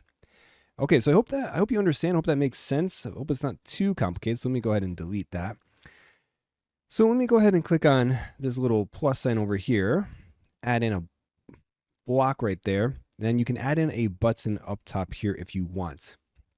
Now again, the same issue with this button is the same issue with the other buttons where you don't have a lot of control over the animation and style of it. So let me click over here. We'll just say click here. Yeah. So anyways, once this button's selected, you click on styles always. So navigate over here, or sorry, not styles, wrong. Styles affects the whole website. You want to click on settings, the button selected, click over here, and then you can change the background color of the button right there. So let me back out of that and back out of that. So, again, totally up to you. If you want to add in a button right there, let me go ahead and delete that. And we delete that. There we go. Okay. So, or you could do this over here. We click on the block in the middle and then type in button. Over here, you can add in a proper call to action button. So get the 10K mini course, or we'll call this the 0 to 1K mini course. And then of course you gotta go to your settings and you gotta play around with the whole design of this button over there. But you're like, well, I don't want the button in the middle like that. It's kind of weird. Like that looks odd. So how do you switch things around? So you click over here with this little arrow, move left, done. So now your logo is kind of more centered with the button, primary call to action button over here. So those are your two options with a button. So either you click over here for the plus sign and then you add in the manual button right there. You could click on browse all. Let me click on buttons. Let's see how that works. And maybe that does work. Let me click over here. And yeah, okay. So it does tend to add it underneath here. Let me back out of that, back out of that, back out of that, back out of that. And let's go ahead and delete the button right there. Okay. And go ahead and delete that. Let's click over here. So let's add in a block, browse all, button right there. And there we go. We have the button right next to it. So those are your two options. So you can either add in the button right there and move the button over to the right, and that gives a nice little bit of space, or you can add the button into the main menu item over here. So just call this the, again, 0 to 1K mini course. And then we have the menu item right there. Okay, so let's click over here for this entire element. And looks good. So again, you just gotta jump over here, go into your settings, and then match the button to the button that you have over here. So I hope this makes sense. So that's how you add and delete things from your menu. You can also add in a button, but again, you have to select the entire thing like this. Click on this, the plus sign, add block, and then browse all, and then literally type in button, and then find that stackable block button right there. Or you can click over here for the element in the middle right here to add in a button. Then you can move the button over to the right. The menu item kind of moves into the center a bit. So whichever way you like more. I personally kind of like the way this looks with the logo right there and this element right here. Okay, so I went ahead and updated the button style over here to match the primary call to action button right down there with quick little copies. So let's just jump back over here to the logo design. So let's click on the button right there. So just to show you a couple things I did So the style, I have it as default. I have the hover effect as darken. The link over there would link to your primary call to action page, landing page, squeeze page, whatever you're going to be directing the end user to. The button color right there, I have the button color set to the same color that I used down there. And then down here, I have borders and shadows. So the border radius is how you make it kind of rounded. I don't like sharp edges like that. Just ever so slightly is nice. And then the shadow outline, if you want, this is optional. I like the way it kind of looks over there. And that's pretty much it. That's all I really did for that. Again, just so the logo and the button have the same color, and the button over here matches the buttons that are found elsewhere on the website, because you're training the end visitor that, hey, the big blue button is the thing that you click on to take advantage of the offer. How to change the color background for your header. So right now I have everything set to white, and I quite like the way this looks. But if you're like, well, no, I want a colored background, how do I do that? This is how you do that. So navigate back to your editor. I have the header section selected. Now the first thing you need to do is you need to make sure that you click on the entire header section. See how it has a blue outline? That means the whole thing is selected. Not this, not that. Let me click over here. Yeah, like this. You don't want that. You don't want to click on in the middle over here. You want to make sure the whole thing is selected. Once you have the block selected, then navigate over here to where it says styles. Click over there. And then you have a bunch of different options over here to change the background. So first off, I can change the text color if I want to do that for some reason. I'm going to leave it as black. If I want to change the background color to a different color, I can go ahead and do that. If I want to add in a background image, if there's some type of like pattern image that you have that you want to use, you can use that. You can also change the typography over here, make things bigger or smaller as you like over there. You can increase the padding, make it bigger. Increase the padding on the left and the right, make it more narrow, margin. Again, there's a few things that you can play around with over here. And you could also add in a border right there. So a border may be helpful. So for example, like over here, there's no border. So what if you want to, like, I want a slight black line across the top like that. Over here is where you would select border to do exactly that. And then you'd click over here for the style. So for the border over here, I would keep that 0, 0, 0, and we'll keep that like 1. So then you have like a nice little line separator, the header from the body of the website, if you want to do that, which I don't. And that's really it for the different options that you have for designing the header with regards to color. Now, one thing that you're noticing right here is that the logo has a white background. You're like, well, why is that? That's because the logo doesn't have a transparent background. So if I navigate back over here to my logo, and I click over here to share, download, right here it says transparent background. I can just click on that, and then the image will have a transparent background. But one little thing is that this is a paid feature from Canva, so you will need a paid subscription or to have access to this. Otherwise, if you're like, I don't want to pay for Canva, fine. You can download the image as is, but then you have to use another tool like a PNG transparency generator website. I just found this, so you can just upload your PNG image over there. Then it'll make it into a transparent background over there if you really don't want to pay. But again, I pay for Canva because it's very helpful and I use it all the time. But really, that's all you need to know for editing and adjusting your header. Editing and designing the footer for our website. So let's navigate all the way to the bottom of the website. So this is the footer for this theme. And by default, I actually quite like this. It looks really good. The only thing I probably would switch around is I would change this links right here to something else. So I would always put like the terms, privacy, your legal pages down here. So I would switch this from design with WordPress to copyright of your website, terms, privacy, that type of thing. And then I would just reword this from privacy to company, info, whatever, and then add in additional links over there. Then the social media links, I quite like that. This looks good. Just update these links to link to your social media profile. So let me just show you a quick example of my favorite footer of all, not of all time, but that's a little grandiose, but this is a good footer. So logo for the website, what the site's about, company, learn, info, about, whatever you want to call it. Then links, then the fourth column over there, social media links, email, phone number, physical address of the business. That's what you can do over here. Copyright of the website, terms, privacy, done. So I would do something similar to this over here. By default, I quite like this. So again, like I said, I would just change this column over there.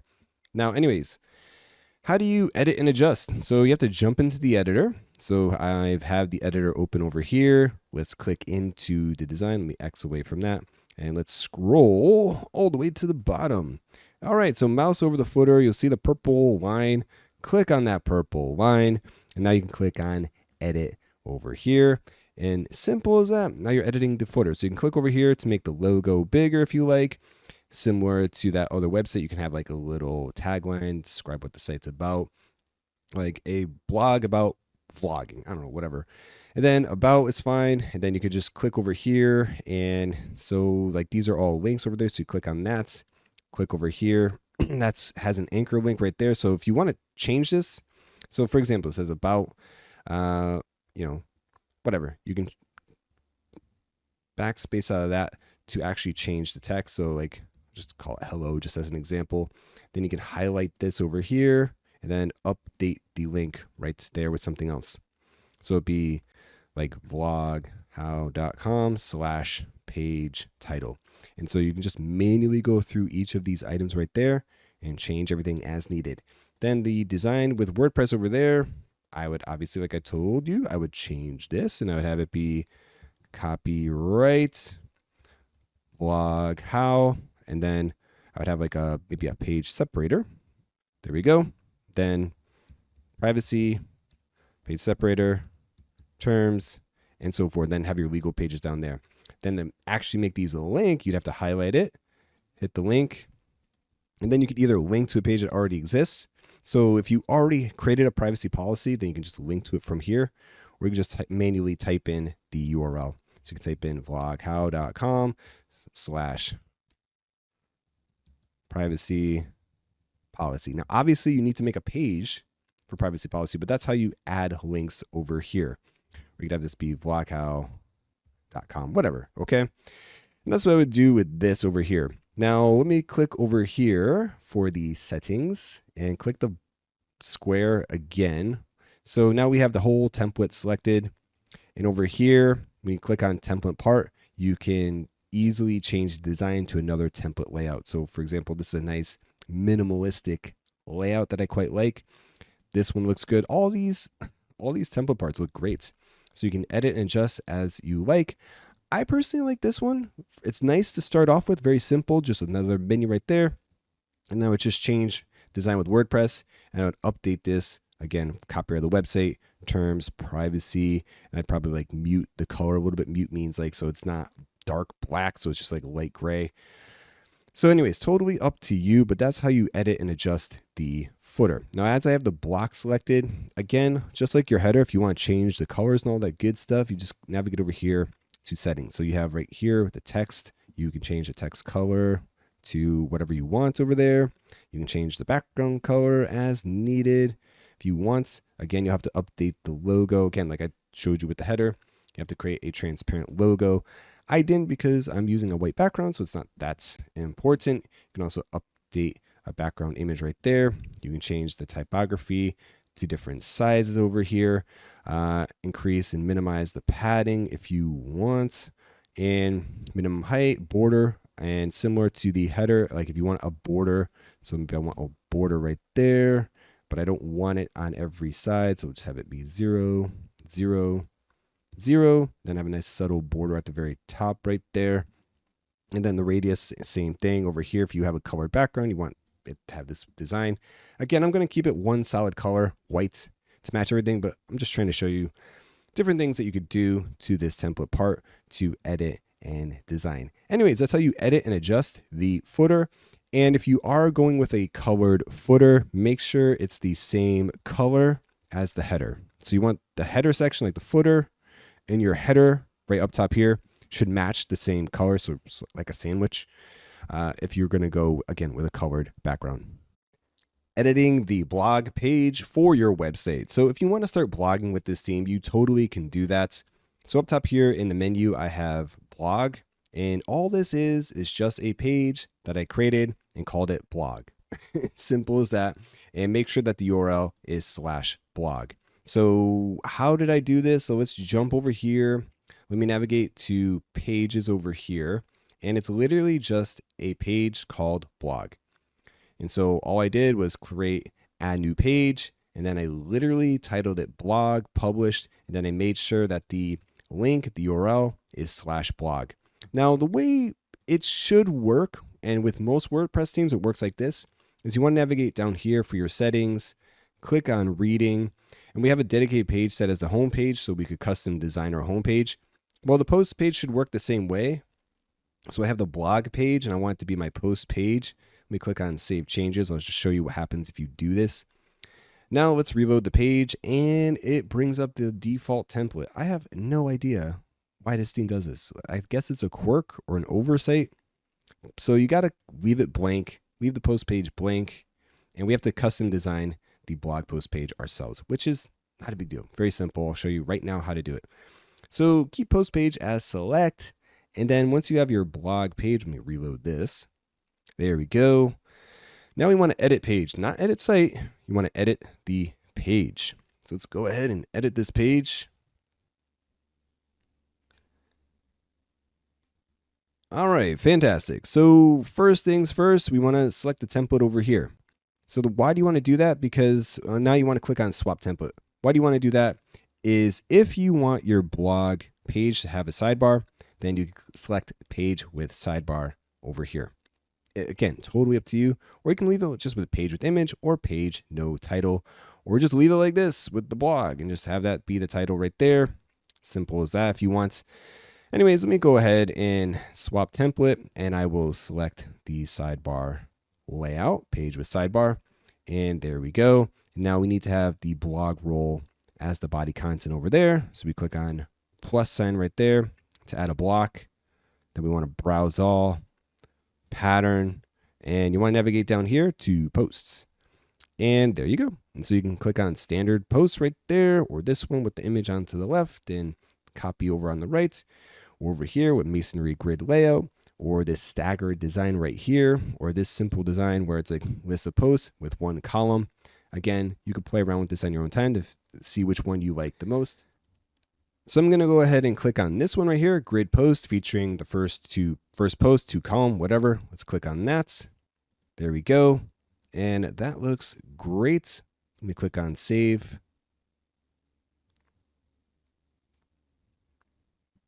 There we go. Okay, so let's go ahead and open this in a new tab just to see how it looks. We have a sidebar over here.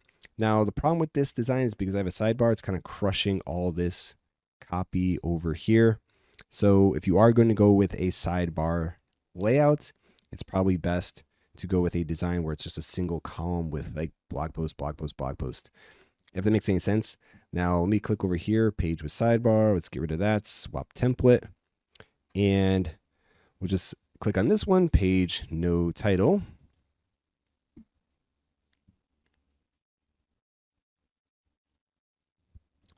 Great, let me go ahead and reload that. And yeah, that looks way better. Now you're like, well, I want a sidebar. So how does that work? All right, so anyways, let me click over here and let's go ahead and delete this. Let me click over here for the page no title, swap templates, sidebar, and let's click on a design that matches a sidebar. Let's go ahead and click on post right here and keep things easy. We'll click on the very first one up top there. Let's click on save. And if you're just wondering what this is, that is your featured image for your blog post, which I'll cover in the blog post section. Anyways, this is for the blog page. So let's take a look at how this page is looking. Let's open up this in a new tab over here. And there we go. So now you have like 2 different layouts if you want a sidebar or if you want a like full width design. So this looks quite nice. And this will show the featured image for each individual blog post as you add it on top of the H1 title tag for the blog. And that's really that simple. I'd keep it very, very easy with the blog. This looks quite nice. Now you're like, well, how do I edit this sidebar over here. For that, you have to go to Edit Site. So let's click on that over there.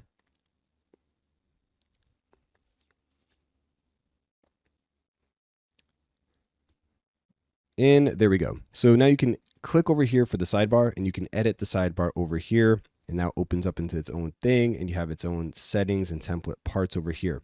So we click over here, you can duplicate this, and there's not really that much you can do. So you can click over here for the settings. You can change the text, color, background, add a background image. Typography doesn't really adjust when you select things over here. You can add in padding, but this is where you would add in content when you have this open over here. So let me back up and let's do it again. Click over here for the X. We'll click over here, back out of this, back out of this, back out of that. Yep, leave page. There we go. Okay, so let's go back to...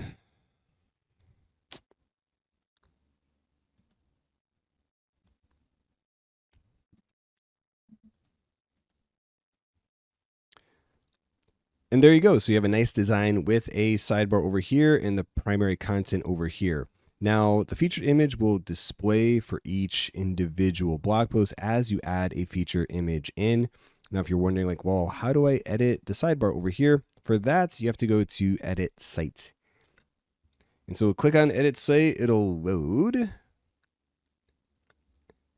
And now you're adjusting the sidebar over here. You click on, so you have to select the sidebar. See how the whole thing is surrounded by a purple layout? Now you click on Edit over here. And once this opens up, now you can adjust the copy that's in the sidebar. So if you want to delete a section right here, you just click on this and edit with the block editor. And it's a little clunky, I'm not going to lie. I think this could be a little bit better the way this works, but this is how this design works. So like you have your categories over here, and like all this is just working by way of blocks. So if I click over here for this, browse all, and we can just say like posts, for example, post list, and then choose that. And we can have this over here, like add in like post list like that right there. You can add that in with the sidebar over here. Be back out of that.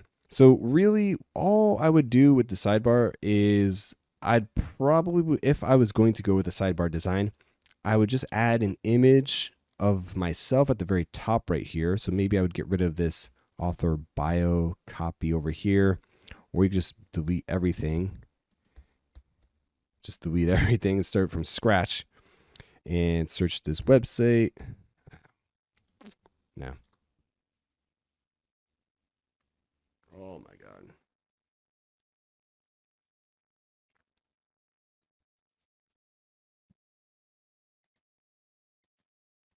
Now, if you're curious about how to edit and adjust the sidebar with this theme, the way you do that is you click on Edit Site right here when you have the blog page open.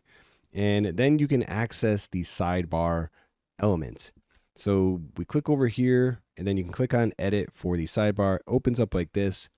To be honest, it's a little clunky. I don't really like the way this works, but this is how it is. And so then you can just adjust things over here with the sidebar. And if you want to add in new blocks, you just click down here. Scroll down a little bit. Yeah, see, that's why I don't like this. Just like it's clunky. So like we click over here for plus, and let's click on browse all. And then we have blocks over here that I can add in if I want. So for example, we have categories. So how is that added? We can go over here for category lists or categories. Displays a list of categories from taxonomy. Displays a list of all categories. We'll click over here for category list. And there we go. So now we have like one category. So that's where this is being populated from. And that's how this element over here works. So if I was to actually use a sidebar, which I'm not, I don't like sidebars personally. Here's my design tips for sidebars. If you're going to go with a sidebar, keep it simple. Sidebars are kind of fading in popularity because honestly, most people are going to visit your site on a mobile device, 50% or more. So let's take a look at Justin Welsh. If you're going to go with the sidebar, I like this. Literally one thing. To do one thing. Click here to subscribe. Done. Or Niche Pursuits has a little box over here with a button. So you could design this with stackable and add in a button if you want. Then I just use the rest of the element over here to run ads, to have display ads be showing. And this is an old school, now defunct blog. But I do like the sidebar over here where it's a bunch of well-designed images with a drop shadow that have been added in over here that link externally to products. And so this is a good way to get people onto your specific products if you want to go with a sidebar and want to have a design element. That's what I would do with the sidebar. Okay, so let me just show you how to adjust this. So maybe I'll get rid of that and that up top there. And click over here for the plus sign. We'll say image over here. And I want to upload an image. I'll upload image of myself.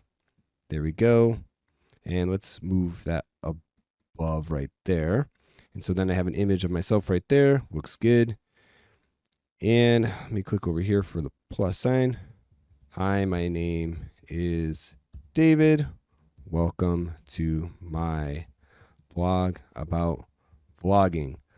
I'm the author of XYZ 123 product name. I created this site to help you vlog better. Whatever. Okay, so let's just move that up and let's click on save over here and let's take a look at the blog page now. Click over there. Let's open up this. And there we go. So we have a nice little image of myself and little title right there. And something that you could do with this is like, for example, if you wrote an Amazon book or maybe you have like an ebook that you're selling, you can just link internally to that. It's like, I'm the author of this book, and then just link it again, link externally to that book. So how would you do that? I'm the author of XYZ 123 product. We'll just highlight that. Then click over here, then link to Amazon or wherever your ebook is hosted, and you could do that. And so that's how you kind of adjust the sidebar over here. Again, I would keep it super simple. I'd probably go with maybe like an image like this, little blurb about you, and then a call to action to subscribe to your website. So if you're like, well, how do you get this? This is from your email marketing client, this option to subscribe. Or what I would also consider doing is just add in a button, and the button links to the squeeze page that we've been doing like this. Like, click here to subscribe, and then the person clicks on it and then direct it to that page. Or if you want to have this form right there that people can enter email and click subscribe, then you get this little field from your email client. So again, I'd keep it super simple, like a box, a button, a thing to subscribe, a bunch of images that link externally to products, a little blurb about who you are. Really, that's it. I would not go with a super long sidebar with categories and links and tags and search this website and a bunch of other things. Keep it very minimalistic. But anyways, that's how you edit and adjust the sidebar. Editing your individual blog post pages. So we have to cover a few things over here. So first off, I have this blog post right there. How are your blog posts created? Where do you create blog posts? So let's navigate to your dashboard. You want to go over here to posts, and then you want to click on add new post, and simple as that. That's how you add new post. So let's open up this one, overall best microphones for vloggers. This is what a blog post within WordPress looks like. You have your H1 title tag at the very top right there, followed by your body text. Then you're able to create H2, H3 title tags, and so forth. So let's just have a quick example. So best shotgun mics, and I want that to be an H2 title tag. So I'd highlight that, click over here, click on heading, and then you want to make sure that this is H2. Why H2? Because this is a subheading of this. Like, this is a subheading of this title right there. And so then you could have copy underneath that. Just as a quick example, we copy that right there. And then maybe we have like a subheading of this. And then microphone name. I don't know, call it that, microphone name. And I want that to be an H3 title tag. So we'll take that as heading, and I'll make that an H3 because this is a subheading of this. So let me just actually open up a quick example of a blog post just so it's a little bit more easy to understand. So let's click over here, 7 best types of websites. That's your H1 title tag at the very top right there. That's an H2 title tag because that's a subheading of this. And then as you're scrolling through this, you can just make H3, like H3, that's an H3 title tag because that's a subheading of this right there. And that's really how you want to structure a blog post. Okay, so with the blog post, you have a few different things that you need to pay attention to. So over here, you can adjust the size with the block. So again, let me back out of that. And we have this over here. We click over here. We'll click on settings. And then I want to select this block right there.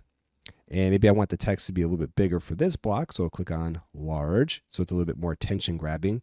You can change the text color and the background, as well as adjust the dimensions and advance. Okay, so anyways, I don't want to do that. So we'll back out of that. All right, so let's click over here for post. This is actually important over here. So first off, you have the author over here. You have the title and the link. With the link with the URL, you want to keep it short and sweet in general. So if I have like the overall best microphones for vloggers, this should really be best microphones for vloggers. You want to kind of keep it simple like that. Categories are important. All blog posts must be organized into a category. So this site currently has only one category, blog. In general, I probably think of 4 to 6 categories that you're going to be creating content on and kind of stick to that and maybe add new categories once you get beyond maybe like 60, 70 posts per category. Really, you want that much over here. So I had to add a new category. So for this, I'll call this microphone. We'll click on add new category right there, and I'll unselect that. And now we have this category right here. So let me go ahead and click on save. And there we go. So with categories, you want to put a blog post into one category, not 2, not 3, 1. Now you can also tag things as well. I'm not big on tagging. Tagging's not that useful in my opinion, but the idea behind tagging was if you're going to be creating like a one-off piece of content on a very specific topic. So maybe your category is like cars and then or trucks, and then a tag would be like Ford, very specific. In general, I just use categories for my sites, but again, up to you. Just don't overwhelm. It's not like a social media thing where you can tag things and helps it rank better. It's really for organizational purposes for the end visitor. And really that simple. Then you have link successions right there, and really that simple. Now, how to set a featured image, which is what I kind of talked about over here. So at the very top with this theme, you have set featured image. So you click on that, and then you can upload a feature image, which is what we'll do right there. So I just created this image again with Canva, like I showed you earlier. And you want to title this something that's related to the blog post, like so microphone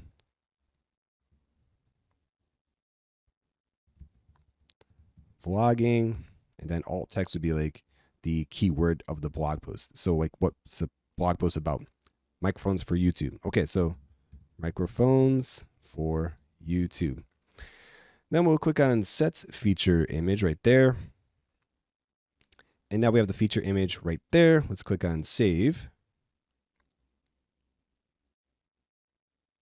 Great. And let's go ahead and reload our blog page just to show you how that looks like. And yeah, looks good. So now we have a little blurb right there, image and the title, and that looks good. So that's how this section is going to look and be populated as you create feature images and blog and so forth. All right, so anyways, let's navigate back to the dashboard. Underneath your posts, this is where you have your categories and tags. So if you click on categories over here, this is also another spot where you can add in new categories and you can manage how many categories you have and blog posts within the categories. And you can also create subcategories if you like. So for example, like we'll call this vlogging. And then the parent category would be blog, just as an example. And then that's a subcategory. So the URL structure for this site would be vloghow.com/category/blog/vlogging. So there you go, simple. And you want to use subcategories as it makes sense for the primary category. So if you're talking about like for example, like back to trucks, maybe trucks is my main category. But I do write a lot about Ford trucks for whatever reason. Maybe I would create a subcategory on Ford or Ford trucks and structure it like that. And really that simple with the design and with blogging. So that's how you want to kind of approach this. Just create content over here, H2, H3 title tags, put every blog post into a logical category, not thoughts or uncategorized. A logical category, maybe 4 to 6 as it makes sense for your website. And also don't forget that you still have access to all the block editing goodness with WordPress. You can click over here for plus, click over here for browse. Maybe I want to have a pattern in over here. So we'll click on the featured right there. Maybe I want to have this like section right here. Just add that in. WordPress is pretty flexible and allows you to design beautiful pages and content. Now, if we take a look at this individual blog post that we just published over here, it's going to be a single column design. And if you're like, well, hey, I want to add in the sidebar, or maybe you just like the way this looks, maybe you want this to have a sidebar and then your individual blog post to not have a sidebar, totally up to you. But if you want to add the sidebar in within the single post page, you can easily do that by clicking this over here for the settings, then click over here for the template, single post, swap template, and then single post with a sidebar. And then that's how you add in the sidebar. Or if you just want to keep it as is, you can just use the default template, which is single post. So by default, there's no sidebar with the individual blog posts. I personally like the way this looks. That's just me. But it's totally up to you. Again, if you go through the process of creating a sidebar that you want to use, and you just want to add it in over here. But overall, that's all you need to know to get started with blogging. And one quick final thing I want you to adjust and be aware of how to adjust is how to change this title right there. So it says by then vlog 123. That's the admin login username. So we don't want that. Obviously, we want this to be a more logical name like Brian or whatever our name is. Then this is the category, which I love. Perfect. In category, perfect. Wouldn't change a thing right there. That's great. The date over here is fine as well. Okay, so a few quick little things. So with the date, how do you change the date? So maybe you come back to this blog post in a month or 2 months and you update it and you don't want this to say this date anymore. You want it to be the more current date. So you can just change the published date right here. Okay, so navigate to your post, navigate here to publish, and then you can change the published date to something else. How do you get rid of the admin title right there? So you got to go to appearance. You got to go to users, all users. Let's open up that. Then open up this right there. So username. And then username is this. And you can't change your username, but you can change the nickname. So I don't want that. So we'll just say it as Brian, whatever. And then display publicly or display name publicly as Brian or whatever your name is. Then right down here is biographical information like I touched on earlier, where it's like, you can have a quick little description of the author right there. Then we'll click on update profile. And great. So let's reload the site. And there we go. So that's how you change the name. You can update the date and having it be in the category. That's perfect. Nice internal link to the category pages. How to add in a favicon for your website. So a favicon or site icon is this little thing up here in the tab. So how do you make it custom instead of it being the logo that we uploaded and then being squished together? Well, that's pretty simple. You can use Canva to create the graphic and the back end of your website by navigating to the settings, and then going to the general tab. And right here is where you can change the site icon and upload a new icon that you create. And it tells you the size over here, 512 by 512, at least 512 by 512 pixels. So let's jump over here as a quick example to Canva, custom size, 512, 512, create a new design. And there we go. So we have a nice little square right there. We'll type in elements. I don't know, type in vlogging or yeah, vlogging's fine, whatever. Okay. Or vlog maybe is better. How about type in camera? So yeah, whatever. So you just want to find some type of image or graphic as it makes sense to your topics. Let me just open up vlog and see what comes up. Yeah, okay, that's fine. Now, from a practical standpoint, it really should match the design of your site. So that's the logo that I've created for my own personal site right there.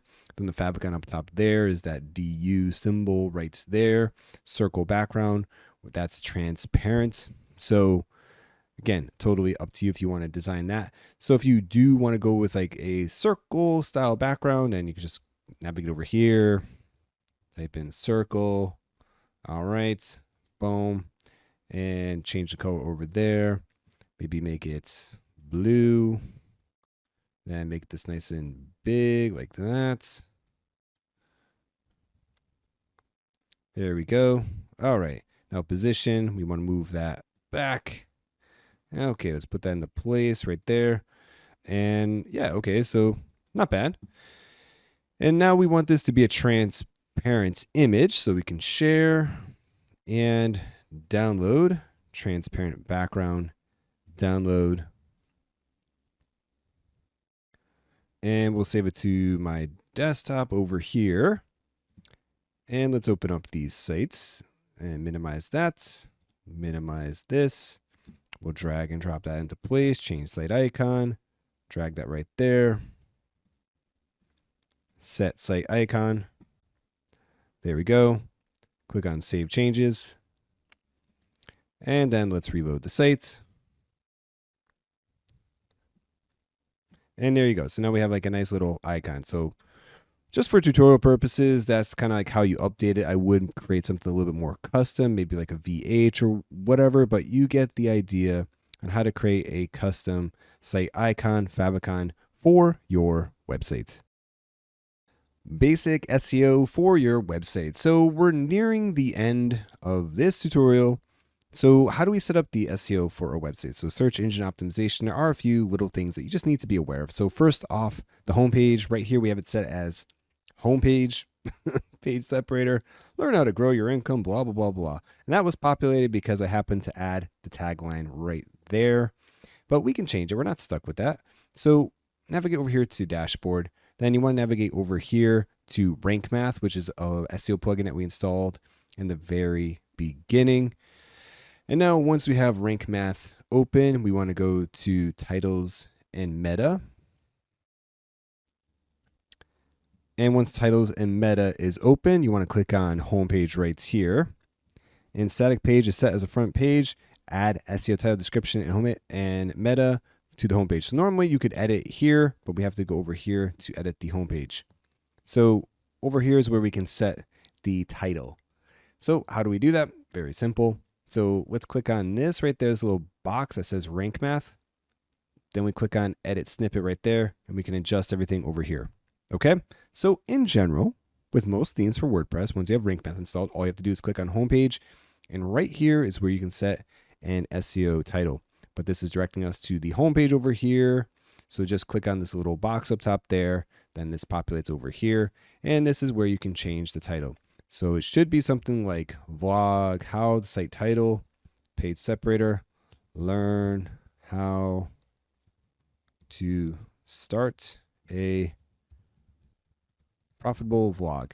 Then the meta description should describe what the website is about. So learn how to make better vlogs and grow your audience. Advice and guides on vlogging. Whatever. You could also use this generate with AI if you want. Anyways, just leave it like that and it looks good. Click on save. And that's how you change the SEO title for the homepage up top there. So there we go, changes up top there, but it stays the same right down here. So there you go, simple as that. Now, you need to do that with each individual page as well. So like the about page, as a quick example, we can just open up this, click on this box right there, and then edit snippets. And so this is the about page, like should be about vlog how, then again, same thing, write a description and away you go. So the other thing you want to do that is for blog posts as well. So with blog posts, you do want to go with a title that's not overly optimized and not super keyword rich, but something that's a little bit clickable, like the stunning truth about vlogging. I don't know, something like that's a little bit more compelling than like how to start a vlog that makes money forever. instead of how to start a vlog. Anyways, like the overall best microphones for vloggers. You want to click over here, edit the snippet, and then you want to get rid of the site name right there, and then just manually type in vlog how, or you can just get rid of this all together if you want and just have the title. But I typically like to go with title and then the site name like that. If the title is not too long. So if the title is taking up the entire section here, then just leave it. But if there's a little bit of space, then I typically like to have the site name at the very, very end. So, and then you want to write the description right there and adjust the permalink over there. And so you just want to go through the site, and when you publish pages and blog posts in your homepage, just make sure that everything has a logical SEO title that's very useful and descriptive for the end visitor. Okay, so by now you should have a good understanding about how to design a website with this theme that's good, compelling, has a good copy, an offer section, sales copy, blog post pages, all that good stuff. So let me jump over here back to my WordPress dashboard, and let me just open up the editor just to show you a few final little details that you can tweak if you want. I personally kind of just like the way this theme looks by default, but again, you have a lot of options over here. So let me just show you briefly how things work. Okay, so right up top here, we have styles. Again, styles affect site-wide. So if you ever want to change an individual block, you always want to be operating under your settings. But here, styles. So I touched on this in the very beginning, but up top here, styles kind of broadly change the entire site. If you want to do that and change the color right there. But again, you can change each of these elements individually, but this is for sites wide. Okay, so then we have our typography up top there. It's probably the most important one because you can change the typography for the site. So if you don't like this font choice, you're like, how do I change this? It drives me crazy. I don't like this. Up top here. So really you want to change your text and your headings. Text means your body text, and your headings means your H1, H2, H3 title tag. So when you click on this element, it says H1 right there. That literally means heading 1. So that's the title of the page. Then H2 is a subheading of H1, H3 is a subheading of H2, so on and so forth.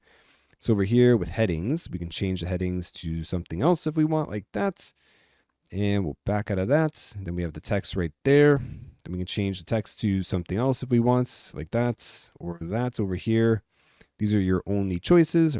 We can have it be Cardo, enter, whatever. So that's how you kind of change the font choice.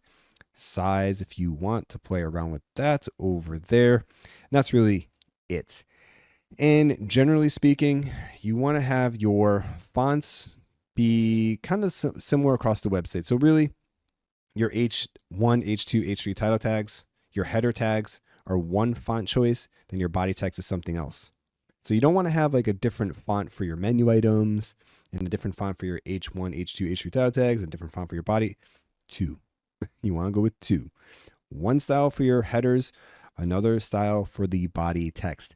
If you do need help with kind of figuring out like what matches, you could play around with a website called Font Pair over here.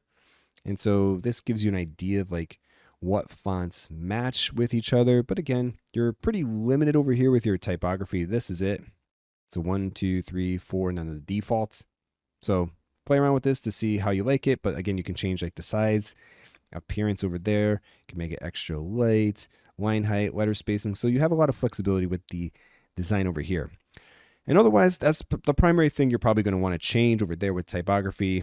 Then we have colors over there. Colors, you can change like the link, internal link colors. So like when you have an internal link to, or an external link to another website or whatever, like Amazon or YouTube or whatever, this is where you can change the link color to.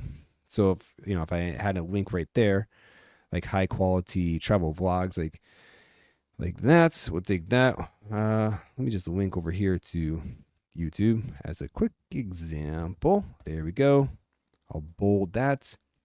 And so the link right there is how I would change this color. So like, whatever, you're like, I don't like that black. I don't want that to be black. So right here, contrast, black, you can change the color and play around with it right there to change this color. So links over there is how you change colors. You have other palette options and gradients too that you can play around with. And overall, those are kind of primary things that you want to change. typography, your H1, H2, H3 title tags, your header tags, and your body fonts. Then the colors for like your links. Pretty much it. And then shadows over there. Then you have layout. The layout is useful because you could make the site wider if you want and add padding. And if you want to add a background image for the entire site, you can do that over here. And one final thing is that you have additional CSS right down there, and also blocks. So you can customize the appearance of specific blocks for the whole site. So if you want to customize these blocks so you don't have to continually like change the block every time you use it, you can just change it right here site wide. And again, like I said, additional CSS is over here. So if you know how to code CSS and you want to, like, where do I input the CSS that I want to add? Boom, right here under your styles. Anyways, that is it for this tutorial. Alright everyone, that's it for this tutorial video on how to create a website with the 2024 theme from WordPress. I hope you enjoyed it and I hope you got value out of it. If you did, consider subscribing and hit that like button. My name is David. Thanks for watching and have a great day. Bye bye.